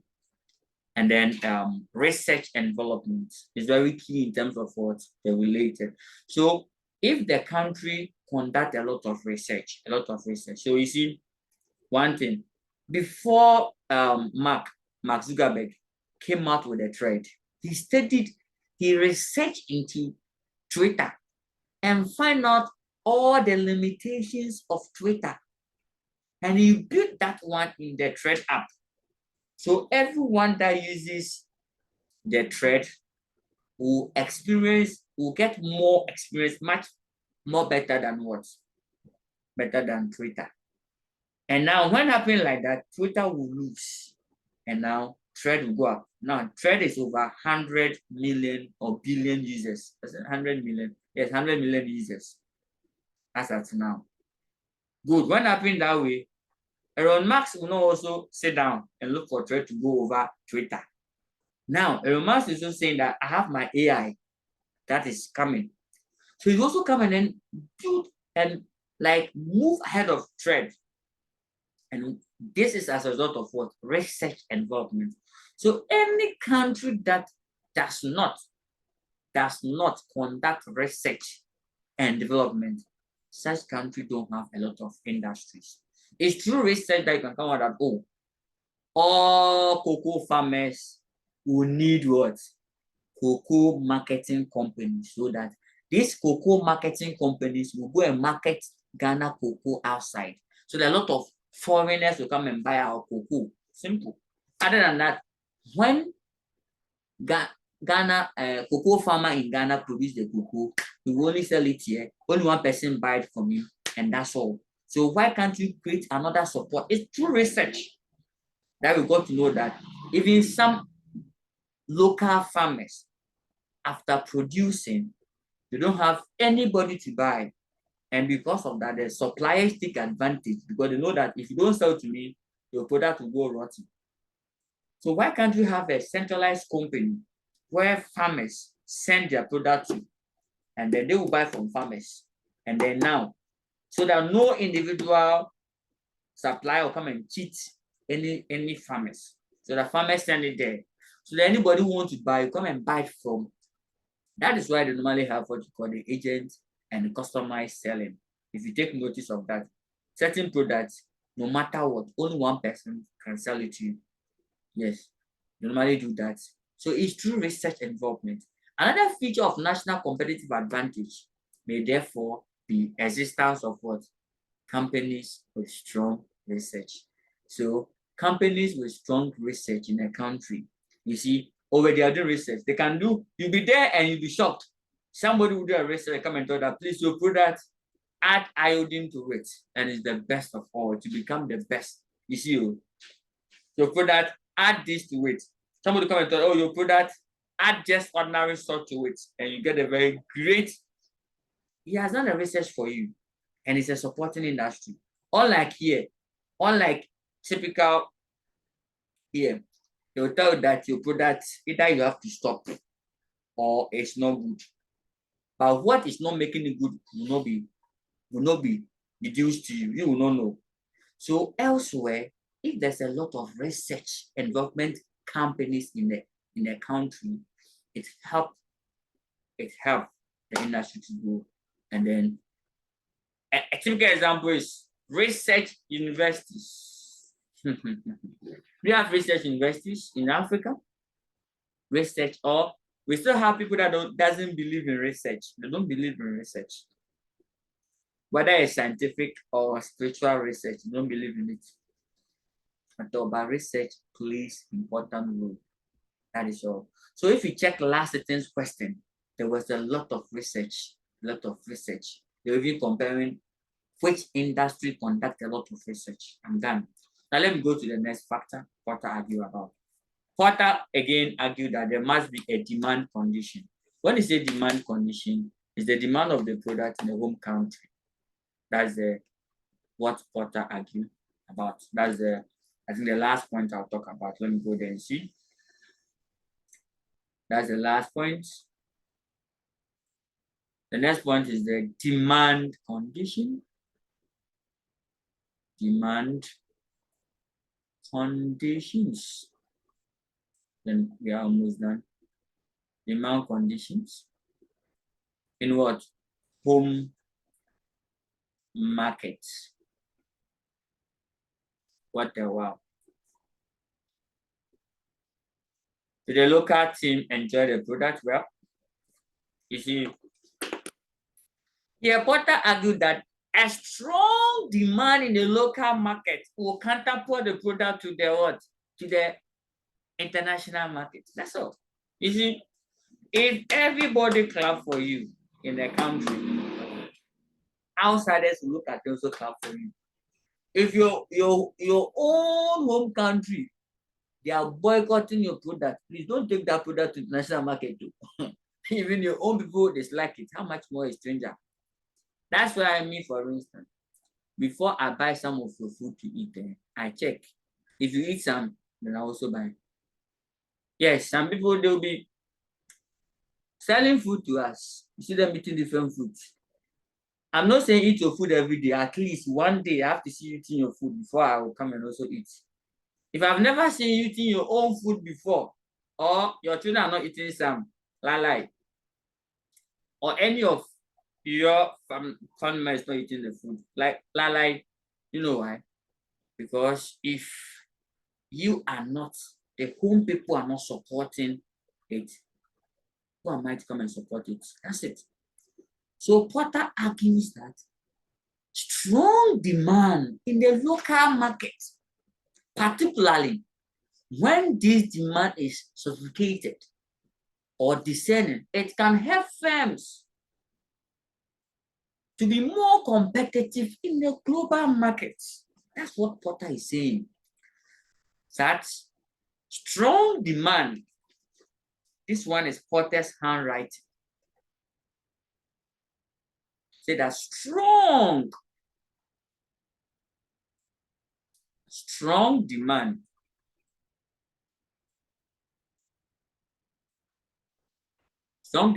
in local markets. In local markets,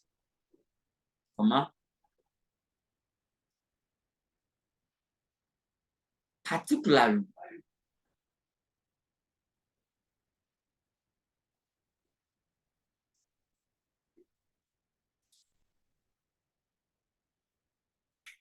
let me make it short for you.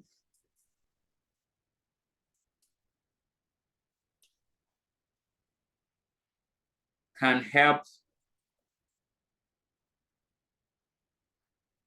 make local firms more competitive.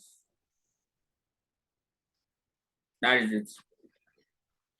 Even your own country are boycotting your products and you're still sending it international. Hey, no, please. There's an African proverb that goes in local than a tree. That's you see, in simplest language, when the Western happen, you definitely have to return back home.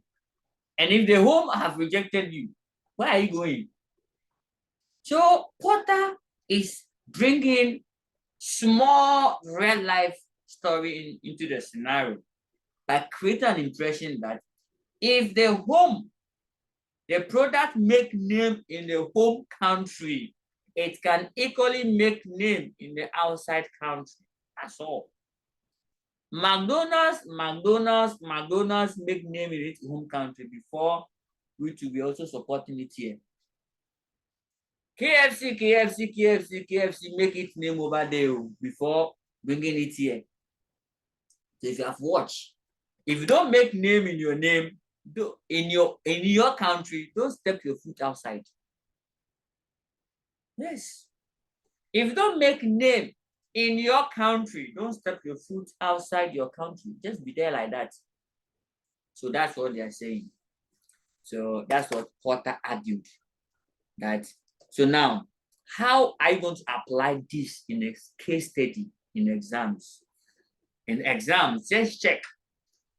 Before this company can go international, they have to make sure that the demand in their home country is strong. That will give them what? Some kind of motivation to go outside. No, it will give them support. So when you go, at least, you see, you are going to someone's country. And if the demand over there is bad, your home country will support and cater for your fixed cost or your production cost. So before any company move international, they have to make sure that their products in the home country. We have few exceptions. Yes, there are exceptions. The exception. I'll come to Porter's limitation, Diamond's limitation. Yes. What if the product that you are producing in your country, it is not good for your country? Your country don't have the demand or the taste for it, but it's in abundance. Yes. Imagine, let me tell you some good. To the car one. Have you seen that they use frog to make starkies or canned meat and those ones? Some of the canned meat is frog or fish. Certain countries, the way they like frog meat, hey, don't go there. Frog meat, especially the long one, the one that can go far, can like, especially the one that stay by the riverside, not that big, the fat one. The fat one is very poisonous. That fat frog, they are very poisonous. The slim ones, thank you. With their long legs, good. Those kind of frog, the way they are nice, man, is somebody's favorite. Imagine we are in a country where we want to export this frog outside our country. That's our business. But the country that we are in, they hate consuming frog. But these frogs are here plenty. But they don't like it. But we have seen that there's a country that like it. Can we take it outside? Yes, we can take it. But our home country will not support. They don't even like it. They don't even buy it. Now, can we apply Market Porter's diamond? That's the limitation of Market Porter's diamond. I will explain further of this. So take notice of this. And you can argue your point strongly for us. Do you get it? Good. Now, Porter argued that when the local demand is strong, local firms give more attention to their foreign competitors to the needs of the local customers.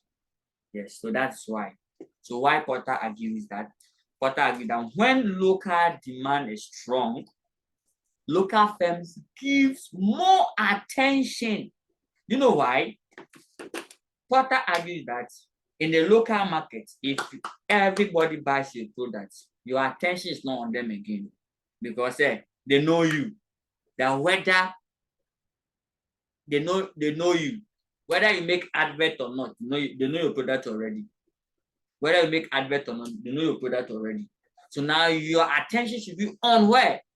On the foreign market, so that you can now gain strong. But if the local markets are not patronizing your product, you'll be going to the foreign land, but you just not taking back. You'll be developing two markets at the same time, and there'll be confusion. You'll be developing your local market at the same time developing your foreign market, and there'll be confusion here. So Porter argues that if the local market likes you so much, you don't give them the attention. Not all your focus will be on the foreign market, but you know that your local market is secured, fully secured. That is what Porter argued about. This will make the local firms more innovative and competitive. So all his attention is not on the local market, it's on the foreign market because local market has been secured. So check, how do you apply this to a scenario, case study question? Check the case study. Have the people gained their roots in the country they operate before moving outside? That is all. Whatever they are selling, do they still have to develop the local market? If yes, then they cannot go international. That's how you apply it. Because if they go, they'll be having two mindsets, two attentions. No. Have they operate to the extent that with or without adverts, the local market pitches their products? If yes, then they can now go international. That is how you must apply the case. Not because they have dreamed to go international, so they must go international. Please, no. Porter argued that before they can go international, they have to make sure that the local market know them well. So that when they go, their mind will not be too. You will not be taken aback. Imagine you are going to travel outside. You are traveling outside, you have left your kids, your family, and they are not safe. When you go, you get stable mind to even work for more money and bring them. No, by the time you come back, you have missed your family. You have your family will not be like the way you want it to be. But before you move to a different country, if your family are safe, at least basic needs there. They have where to sleep. They are secured, comfort, and it can give you peace of mind to go elsewhere and go and work and get money and bring it. That is all what Porter is saying. That is all about Porter's argument. That's all. If your family are so saved, it gives you more time to innovate in a foreign land. But if your family are not saved, if you are at work, they are sending you text message. Hi, senior brother. Please, our rent is up. Electricity bill, water bill, school fees, those ones. So if you don't secure certain things for them, you will go and your mind is still being back home, back home, back home. If you there, any dream you dream, you are dreaming about home. No, you are abroad though. Whatever like you say, I'll come back home. I'll come back home. I'll come. The white man understand. I'll come back home. Materialize when back home. So that is that. Now, when local firms sells their product in the global market, the innovation and the competitiveness created in the local market will help them to succeed internationally. So when local firms sell their product in the global market, because of the innovation they've created, they can succeed because of the innovation. Don't forget that innovation came because they have enough time to work. Finally, innovation in the local market will help the local firms to anticipate changes in the global demand. And that is where Porter argued. So please take notice of that. An example can be this. You see, you can argue that a strong local demand for wine, local demand for wine, and sophisticated local customers has helped France to maintain their strong competitive position in global wine. Yes, it's true. You know, some people travel to France to just go and buy wine. Yes, it's because maybe you are not a wine fan, you don't like wine because maybe the means are also not there for now. Some people just book airline to just go and buy wine and return back, or go to wine factory at France. There was one country, which country is that, where someone poisoned their water, and as a result of that, beer became their favorite. beer now tend to be their water. You see, France, they are so special in what wine, and that was what has helped them. So what helped France to be good in terms of wine is that the demand for local wine. In Ghana, tell me the local gin. In Africa, there's one big African produce. They call it appetition. So yes, if now it has gained a very like good international recognition because of the demand in the local towns. Yes, every local food, you see, it's being served over there because local gin. That's the appetition. The raw one, I think they say they have 3 times the proof.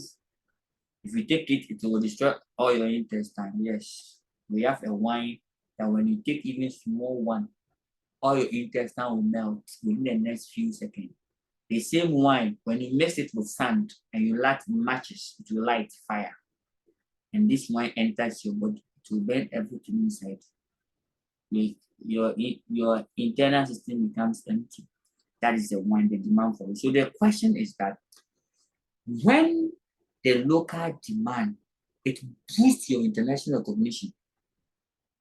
You see, if everybody patronize what you produce locally, then the international world, that is one thing that if you go to Nigeria, they are very good at it. I have to recommend them. Nigeria always patronize their, especially their music. That is why, like, they have some kind of like high moral spirit for their musicians. So anytime, like even a Ghanaian musician can be well known, well praised in Nigeria much more than Ghana. Yes, that's how Nigerians do. They are. They like what belongs to them. And as a result of that, you see that people be learning. People be learning from what makes these Nigerian people like their music like that. Let me also go and learn some. Let me also, so by the time I realize the international people are at your domain, that is all. So when your home people reject your music, the world will also reject it. That's it. So that is what we are arguing. So France is the people in France that they help themselves. They help themselves. That's why wine in France are being patronized. The same way happened to leather. Italy, yes, Italy. Italy, they are very skillful in terms of fashion. And then that is it. You see, it has also been argued that you see that in Japanese market for consumer electricals and electric goods, Japan like electric goods. Yes, consumer electric goods like this camera, photocopier, laptop, that kind of thing. Japan like the country itself like it. So they like the demand for it is so high. That is why it has like boost the demand for consumer electronics from Japan. Yes. So take note of. So it has make customers have high expectation about the quality of the product. It's because of the quality of the product. Japan can make a very quality electronic stuff. And because of that, the home country, the home customers demand it high, have very high expectation. And as a result of that, companies are therefore forced to produce product to a very high quality standard to satisfy demand in Japanese market. So if you are moving your product from any country to, let's say, to Japan, if it does not meet the standard, they reject it. If like check all your calculators, all those that have scientific calculator, check it very well. We thought that produced made in China, but a technology by Japan, Tokyo. Yes. So Japan will tell you how they want it and you produce it because that's the standard they've set for themselves. The home people have expectation for quality. The demand for home, the expectation is that everything must be quality. So anything that moving outside, even from China to Japan, it must be quality. That's all. And most of other countries even borrow their quality to produce. US is number one. So some of them, they produce to US, but they use technology in what? In Japan, but they produce in China. US can order their products from China, but they have to use what? Japan technology or US technology. That is that. So take notice of that. This creates a competitive advantage for Japan in the foreign markets. That any product that comes from Japan, it's high quality. Yes. I can give you an example. I think the camera that we're using is from Japan, Logic, a Logic company. That's the camera that we're using from, produced from Japan.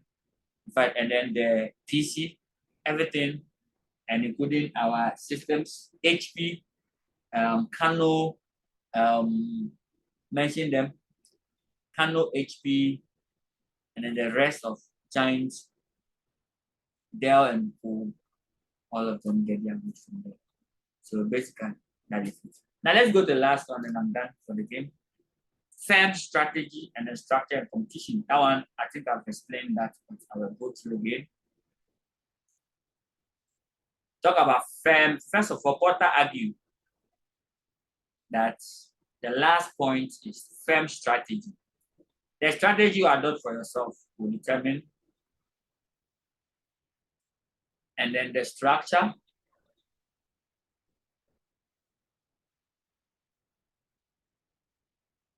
then the structure, and what? Rivalry. The rivalry here is talking about competition. Porter argued that there should be a firm strategy. There should be a structure. Finally, Porter argued that there should be a competition, rivalry, or competition.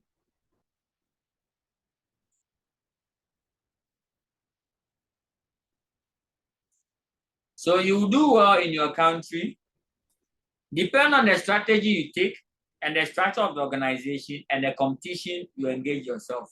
That's all. That was Porter's argument. And then that is it. Yes. Porter's argument. You see why the Europeans and then the Europe, there's a lot of footballers over there, much more than Africa.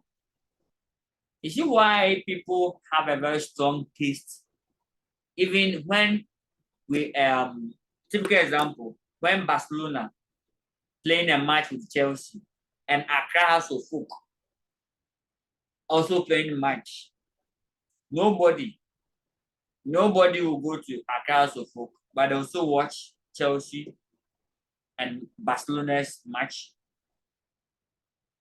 Why is it that the local clubs, their patronage is not so high as compared to what the foreign teams? You know why? It's because of Michael Porter's time. Because one, over there, the support, the fans over there, the stadium will be full capacity. So that's translated to us. Second factor, there's a lot of supporting it as supporting football.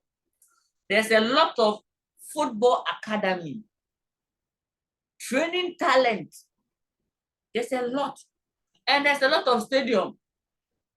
And there's a lot of ball. I want to just be truthful. Like, there's a lot of ball. Come African youth, come to certain schools. They use tie rubber. They use a locally manufactured ball. Some of them even use orange and stones as their ball. Loading these stones and ball. And then orange. We play the orange, especially the agric orange. That one is very hard. So when it bursts, you're going to plug another one again. Yes. I've used it several times. So the structure, the supporting industries are not there. They have it. So that is why football will always be European football. So that's why when you're watching their football, you are so happy and you're enjoying it just because they have a supporting industry and they are developed. Not that they were born with football, please. Nobody was born with football. It was a developed and created talent. The basic was there. It was developed and created. And then the supporting system was also there. And the people themselves love it. Yes, when it's time for match, the entire stadium will full capacity. They pay high. Even Accra House of Folk, the ticket fee can be 20 Ghana, 10 Ghana cedis those days, 10 cedis. People don't go and watch. 10 Ghana cedis, they will not go and watch. Even on the radio commentary, they will not even listen.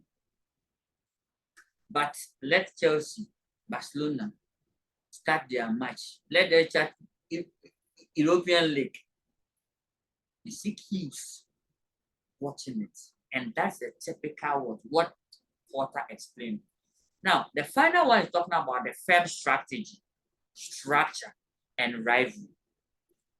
Now, Porter suggests that the other factor that can create national advantage are the strategy of the firm and then their own and their owners, and then the organizational structure and the competition among the firm. That's all. So Porter argued that your strategy can let you be the best. Your strategy can let you be the best. What strategy are you talking about? Firms and their owners might have different ideas about investment strategy. For example, US investors and the management of companies are often have a short-term outlook and expect returns on their investment within a relative short time. That is it. So where Asian investors, yes, Asian investors don't expect return to be in a short run. They expect return to be in a long run. Was US, both the investor and the management, all of them, their minds are the same. So the strategy that they are taking is giving them a competitive advantage. How? Management and the owners, they must have one mind. But elsewhere, they don't have one mind. One is fighting for long term. One is also fighting for short. Usually, managers are fighting for short term, whilst owners are also fighting for long term. But if you go to US, it's not like that. In the case of US, both the owners and the managers, all of them are looking for short-term returns. That's all. So now the strategy that they have developed is really helping them. The way they run their business is really helping them. The tactics that they have taken is really helping them. So some nations will perform much more better than other nations because their strategy, the way that nation, they run company over there is different and it's really helping them. That is all. That is what Porter argued.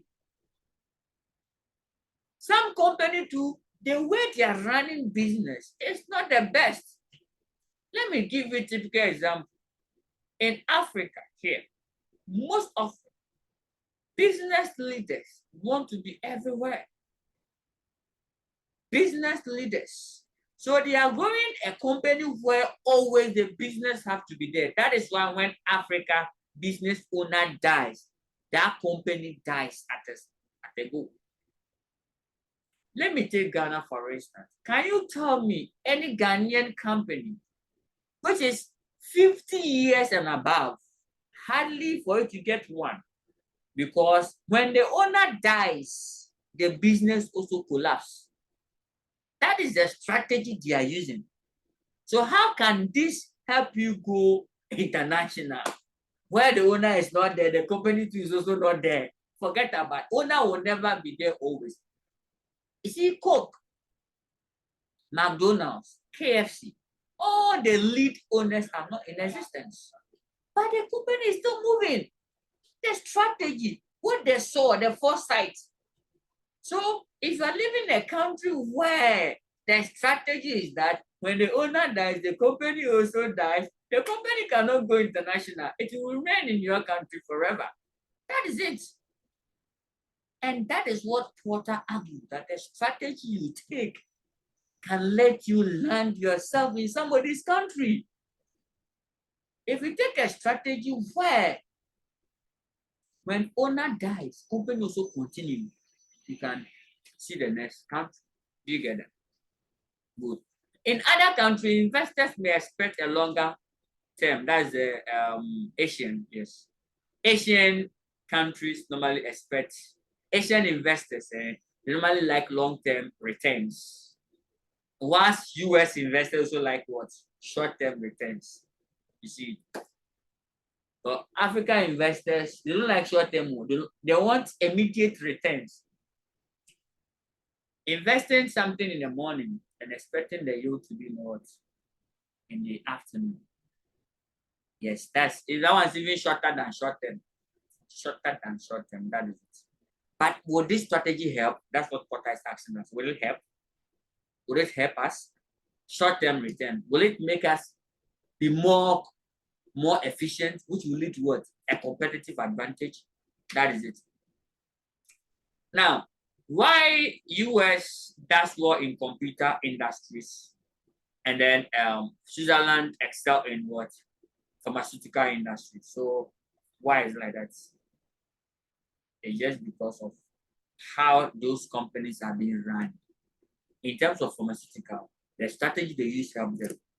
In terms of computer, the strategy US use in the IT industry helps them. That is all. Now let's go to structure. I'm done with strategy. Strategy is the way we run business. Can also help us gain a competitive advantage of a nation. So when they give you a case, let's check. Their strategy they are using is the one that can help them go international. If not, they should change the strategy now before they can go. Then another factor is the structure, organizational structure. Last you saw the organizational structure, right? It was a matrix structure where each employee have two superiors to report, project manager, and functional head. Would this structure help you? That is it. So in some countries, the management structure in large companies is formal and what? Hierarchical, or it follows rational approach. So if the organizational structure is not the one that helping, it can also reduce your competitive advantage. So organizational structure of them, how the organization is being formed or structured. Some of the organizations then, all what you have to do is that some of them, before you see the boss, before they can even approve ordinary amount, ordinary payment, it takes a longer time before they can approve it. So such things really reduce organizations' ability to grow. Yes, so normally if you take a longer time for it to respond to PVs, longer time for it to respond to queries, that's a structure. It takes long because it must go through all.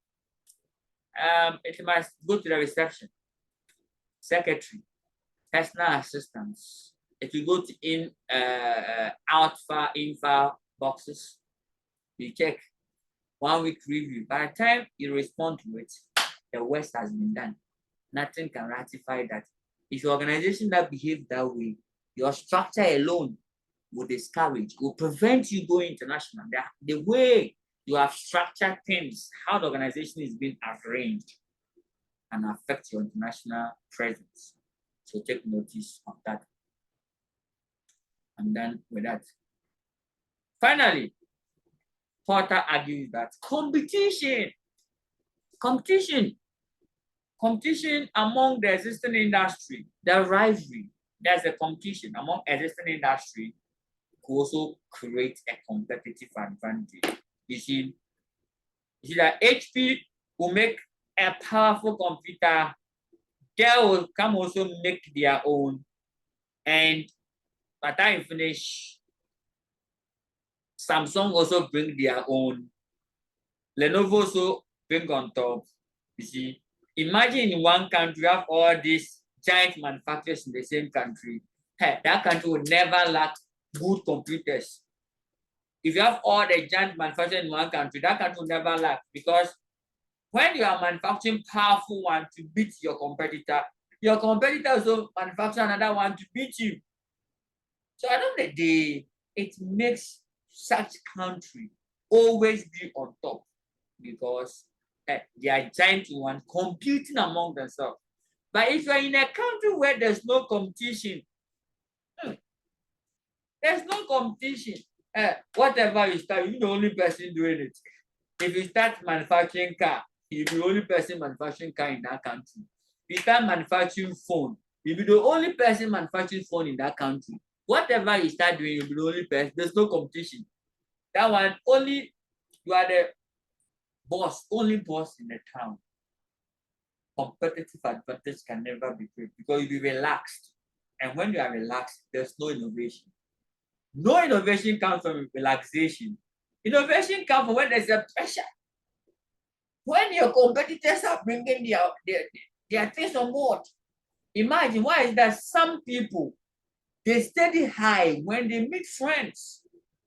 When they are in the study room, studying together, that is where they can also bring up. But if they're alone, I wake up, the next day I wake up, I think I realize, morning has come and it's not even revised for the exams. So take notice what they said. Yes. So that is it. And this one has really helped. Now, there's something I have to let you know. Michael Porter also argued, this one is very, please take this one for me. And I'm expecting this in the exams. The role of government in creating competitive advantage. That's what you must also take notice for me. I'm done with Michael Porter. I'm doing the role of government in the competitive advantage. Then I'll list the limitations or the criticism of what Michael Porter's diamond, the challenge of the diamond, when not to, like the not when not to apply, but the challenges that we have. So, but for now, let's deal with the rule of what government in creating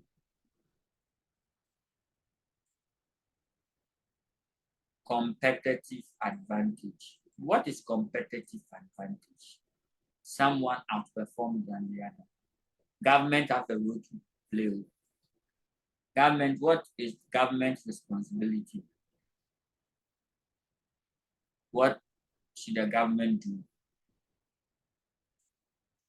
So who can tell us? Okay, now let's see. You see, government, yeah, all this come from Porter. Porter's diamond does not give us only the 4 factors. When Porter finished, Porter told us that, see, whatever we are learning is about nation, it's about country. It's about nation, what the nation has, so that the company can benefit from. That's what we are learning. So what should the nation do in order for its companies, its local companies to benefit from? That's what Porter argued. Because we cannot learn national competitive advantage and leave the role of government outside. So imagine we are in Ghana. How can Ghana government create competitive advantage? Imagine we are in China. How can Chinese government create competitive advantage?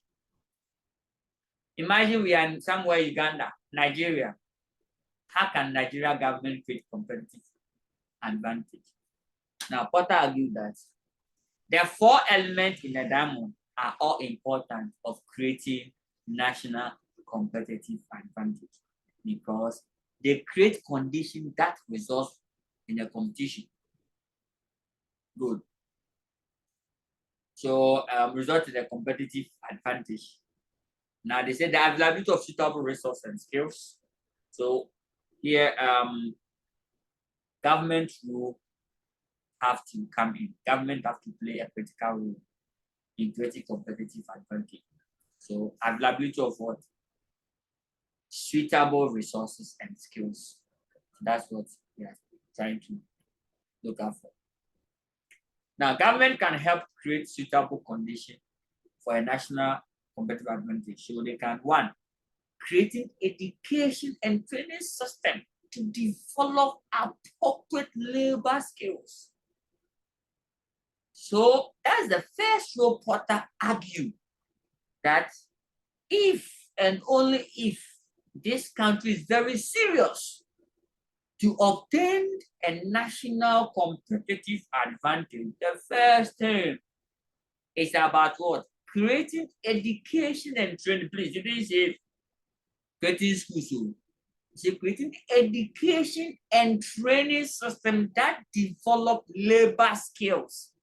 We didn't say that impact knowledge, but developing the skill so that after the technical training, the guy can do something.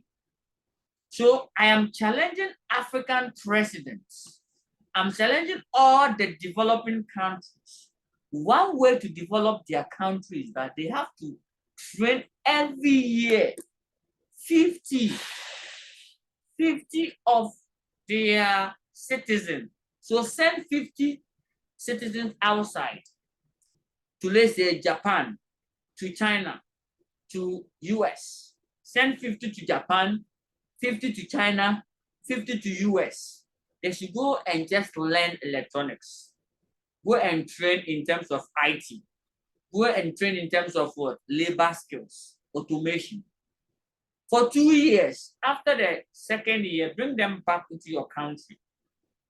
Let this 50 be the ambassador.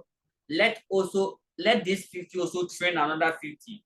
Another 50 train another 50. Another 50 train another 50. Now multiply 50 by 50 times 50 times 50 times 50 times another 50. When you are done, multiply everything by 50 again. You see what you get. You get plenty. So that's what Porter argued. Porter argued that first thing, to create competitive advantage, governments have to do what? Have to create. One, government must create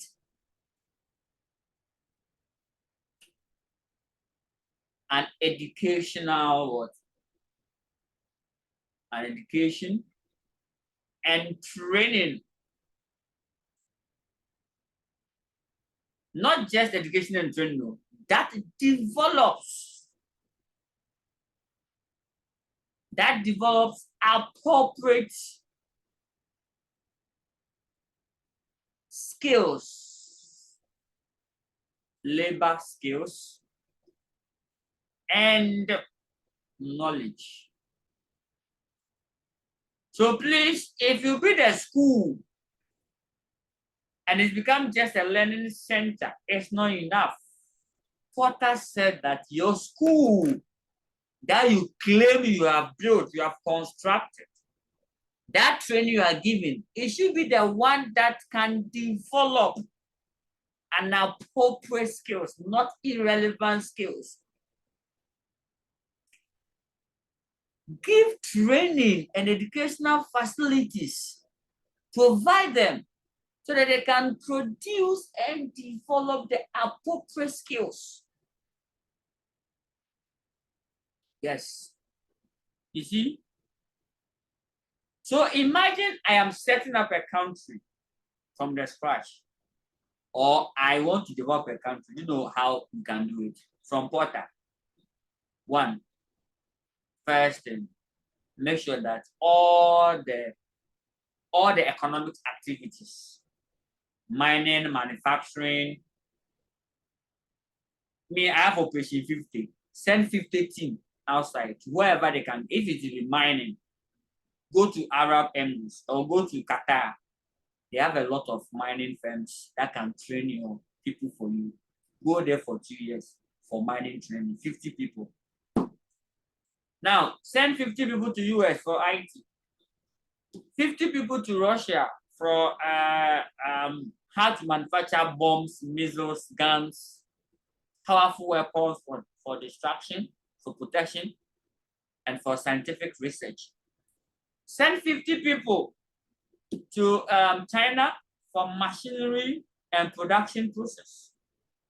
50 people to China, 50 people to Japan. Oh, this is far better than you probably borrowing money. You can even go and borrow the money to do this. When these 50 people get the knowledge and they are back after 2 years, you now make them the resource person. They must train 50 and make sure that that 50 can also work like the way they are working. If not, they are in trouble. They will go to jail. If you fail to train, so one person to train another person, just one to one. So first 50 arrived, everybody is going to train another 50. Then after the first year, you get 50 people. Now there are 100 people that they can know. Then this 100 is going to train another 100. There will be 200. 200 to another 200, there will be 300. But I realize there are about 500 thousands of people that can do it. That is strategy. And that is all. Another way that Porter argues is that they can help companies raise performance level by enforcing strict product standard. What a wow. So they must create what we call strict product standard. It's very important though. Strict product standard. It's not any product you must allow to your country. Don't make your country free entry, free exit. Please create strict what? Product standards. If that product doesn't meet your standard, please. I can't remember when we had this Ebola. When Ebola came in, someone they returned a full 40 feet of container just because somebody mistakenly put a bush meat inside the yam. Because their standard doesn't support that. So please, government must make sure that they institute what? Strict product standards. So if this country, our standard is about grade 5, no grade 4, only grade 5. No compromising. You see, if you are exporting yam and banana and mango, anything at all, like fruits or plants to Europe, especially UK, and a small black dots on this item, it will be rejected because it's faulty. It doesn't meet that standard. Why can't we implement that?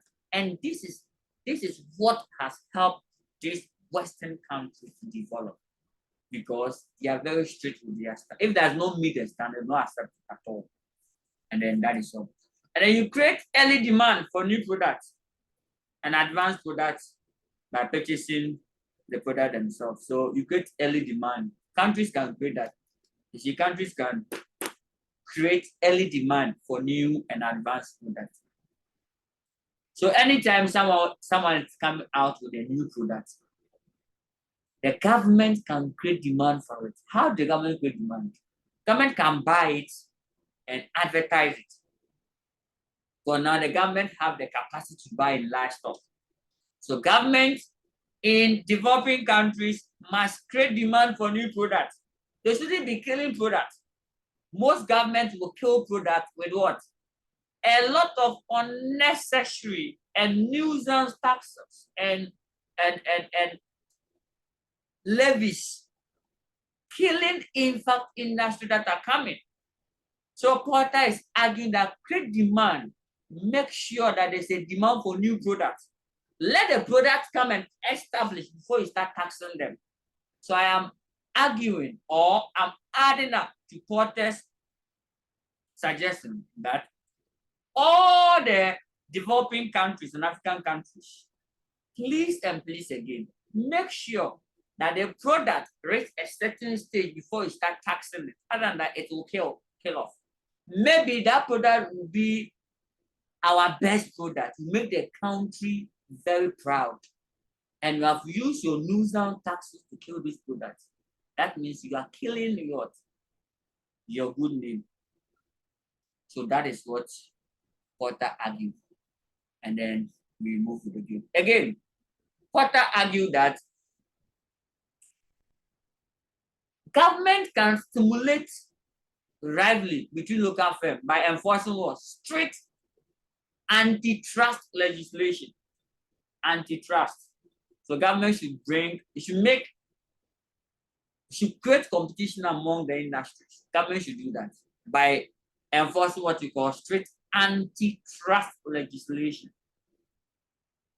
Yeah, so here you have to, when that law is being passed, it make the industry very comfortable in competition. Yes, very comfortable in competition. And that's all. So basically, I'm done with Michael Porter's diamond. Yes. And then we move on with the game. I think in the question solving, I'll come out with the question. I have a lot of questions for you. Maybe we still have some free time. Let me explain this one to you before I go. Now let's go to the criticisms of the Michael Porter's diamond. You see, I've said plenty things. They say that it is easy said than done. That one I've said a lot of. In fact, Porter I've said a lot of things. Yes. I've forgotten that all the example I gave you was Western companies. Yes. You see, I just know what example I gave was Western company. Dangote was able to move through with a cement manufacturing. Remember, there's no supporting and related industry around vicinities, but you're able to push through. Now, some people, some authors have criticized Michael Porter's diamond in the sense that one, the first criticism, number one. Now, it relates more towards companies in the developing countries. All the examples I gave where I was using US, German, China, Japan, Dubai, Kuwait, Singapore, all these countries are developed countries. So it means that it's more relevant to the advanced country than the developing countries. So this model is more relevant to the advanced country rather than the developing countries. That's the first issue. Second issue is that the model does not consider the role of multinational companies, no, which locate production operations in different worlds. The model is saying that it's about nation, one nation. So if you're operating a different country, this model does not factor that. So take notice. So this model is only looking for country-wise. It's not like cross-country analysis. So like you can have a multinational company that operates in different countries. This model will not be of good use. I'm done with Michael Porter. My next meeting, you would be the practical sections of it. At least I've explained some practical. The second point, right? The second point is saying that is the Porter's model focused on nation, how one nation can perform much more better than another nation. I've forgotten that we have multinational companies that operate in more than one nation in that case. So here the argument is that we can tell the examiner that Michael Porter's model, it does not consider the role of multinational company. Michael Porter's diamond, the model, does not consider the role of what? Multinational company, in the sense that multinational company have production plant in the different countries. Porter is arguing about one side, one country, one nation. It's not talking about situation where you have a lot of applied around the world? No. That's the argument. So when we start with the question solving on how to apply this. So please, in the exams, take notice of this. In the exams, how to use Porter's diamond. In the exams, you might be required to use Porter diamond theory to explain global success. Please, I'm not in the examination room. You'll be asked to use whether one company can gain success, can gain global success. So imagine a local company want to go international, and they can ask you to use Porter. That was the first time I see Ghana ask that question. Ghana lost. Ghana lost. Adolfo and Kofi. It came. And 2 years afterwards, 2 sittings after, the same diamond came again. It has been repeated 3 times in ICA Ghana. And when I start with the question solving, I'll pull out all these questions. And ACCA several times, SEMA several times, I'll pull out all the ACCA and SEMA and ICA Ghana, all the case studies that they've asked them about this model, so that we can know how we can apply them in different scenarios. Please, in exams, you may be asked to use the diamond theory to explain global success of companies in a particular country. To do this, you will need to consider the 4 factors together with the influence of government. Don't forget to, so now making it 5. Government factors is very important. What would the government do? Has government create a noble environment for local companies to grow? That is what you must do. That's all in exams. So the success of, let's say, a local company in a global market, how? Well, based on what? Favorable factors, all those that we talk about, and that's all. Other notes, I'm down with my Porter's time, one model. And then that's all.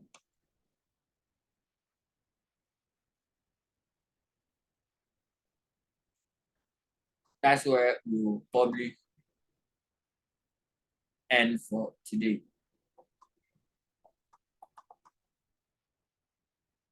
My next meeting with you, I'll be doing this. I'm doing it in order. I'm doing this in order. So look at the order that I'm doing. This is the order. So today I'm down with the international. My next meeting, I'll be doing the general using the pesto. Next meeting, then the industrial. So take notes. And next meeting on Thursday, on Thursday, I'll do all the remaining 2 and 3. I can do them together. 2 and 3. We'll see Porter again. Market Porter 5 forces.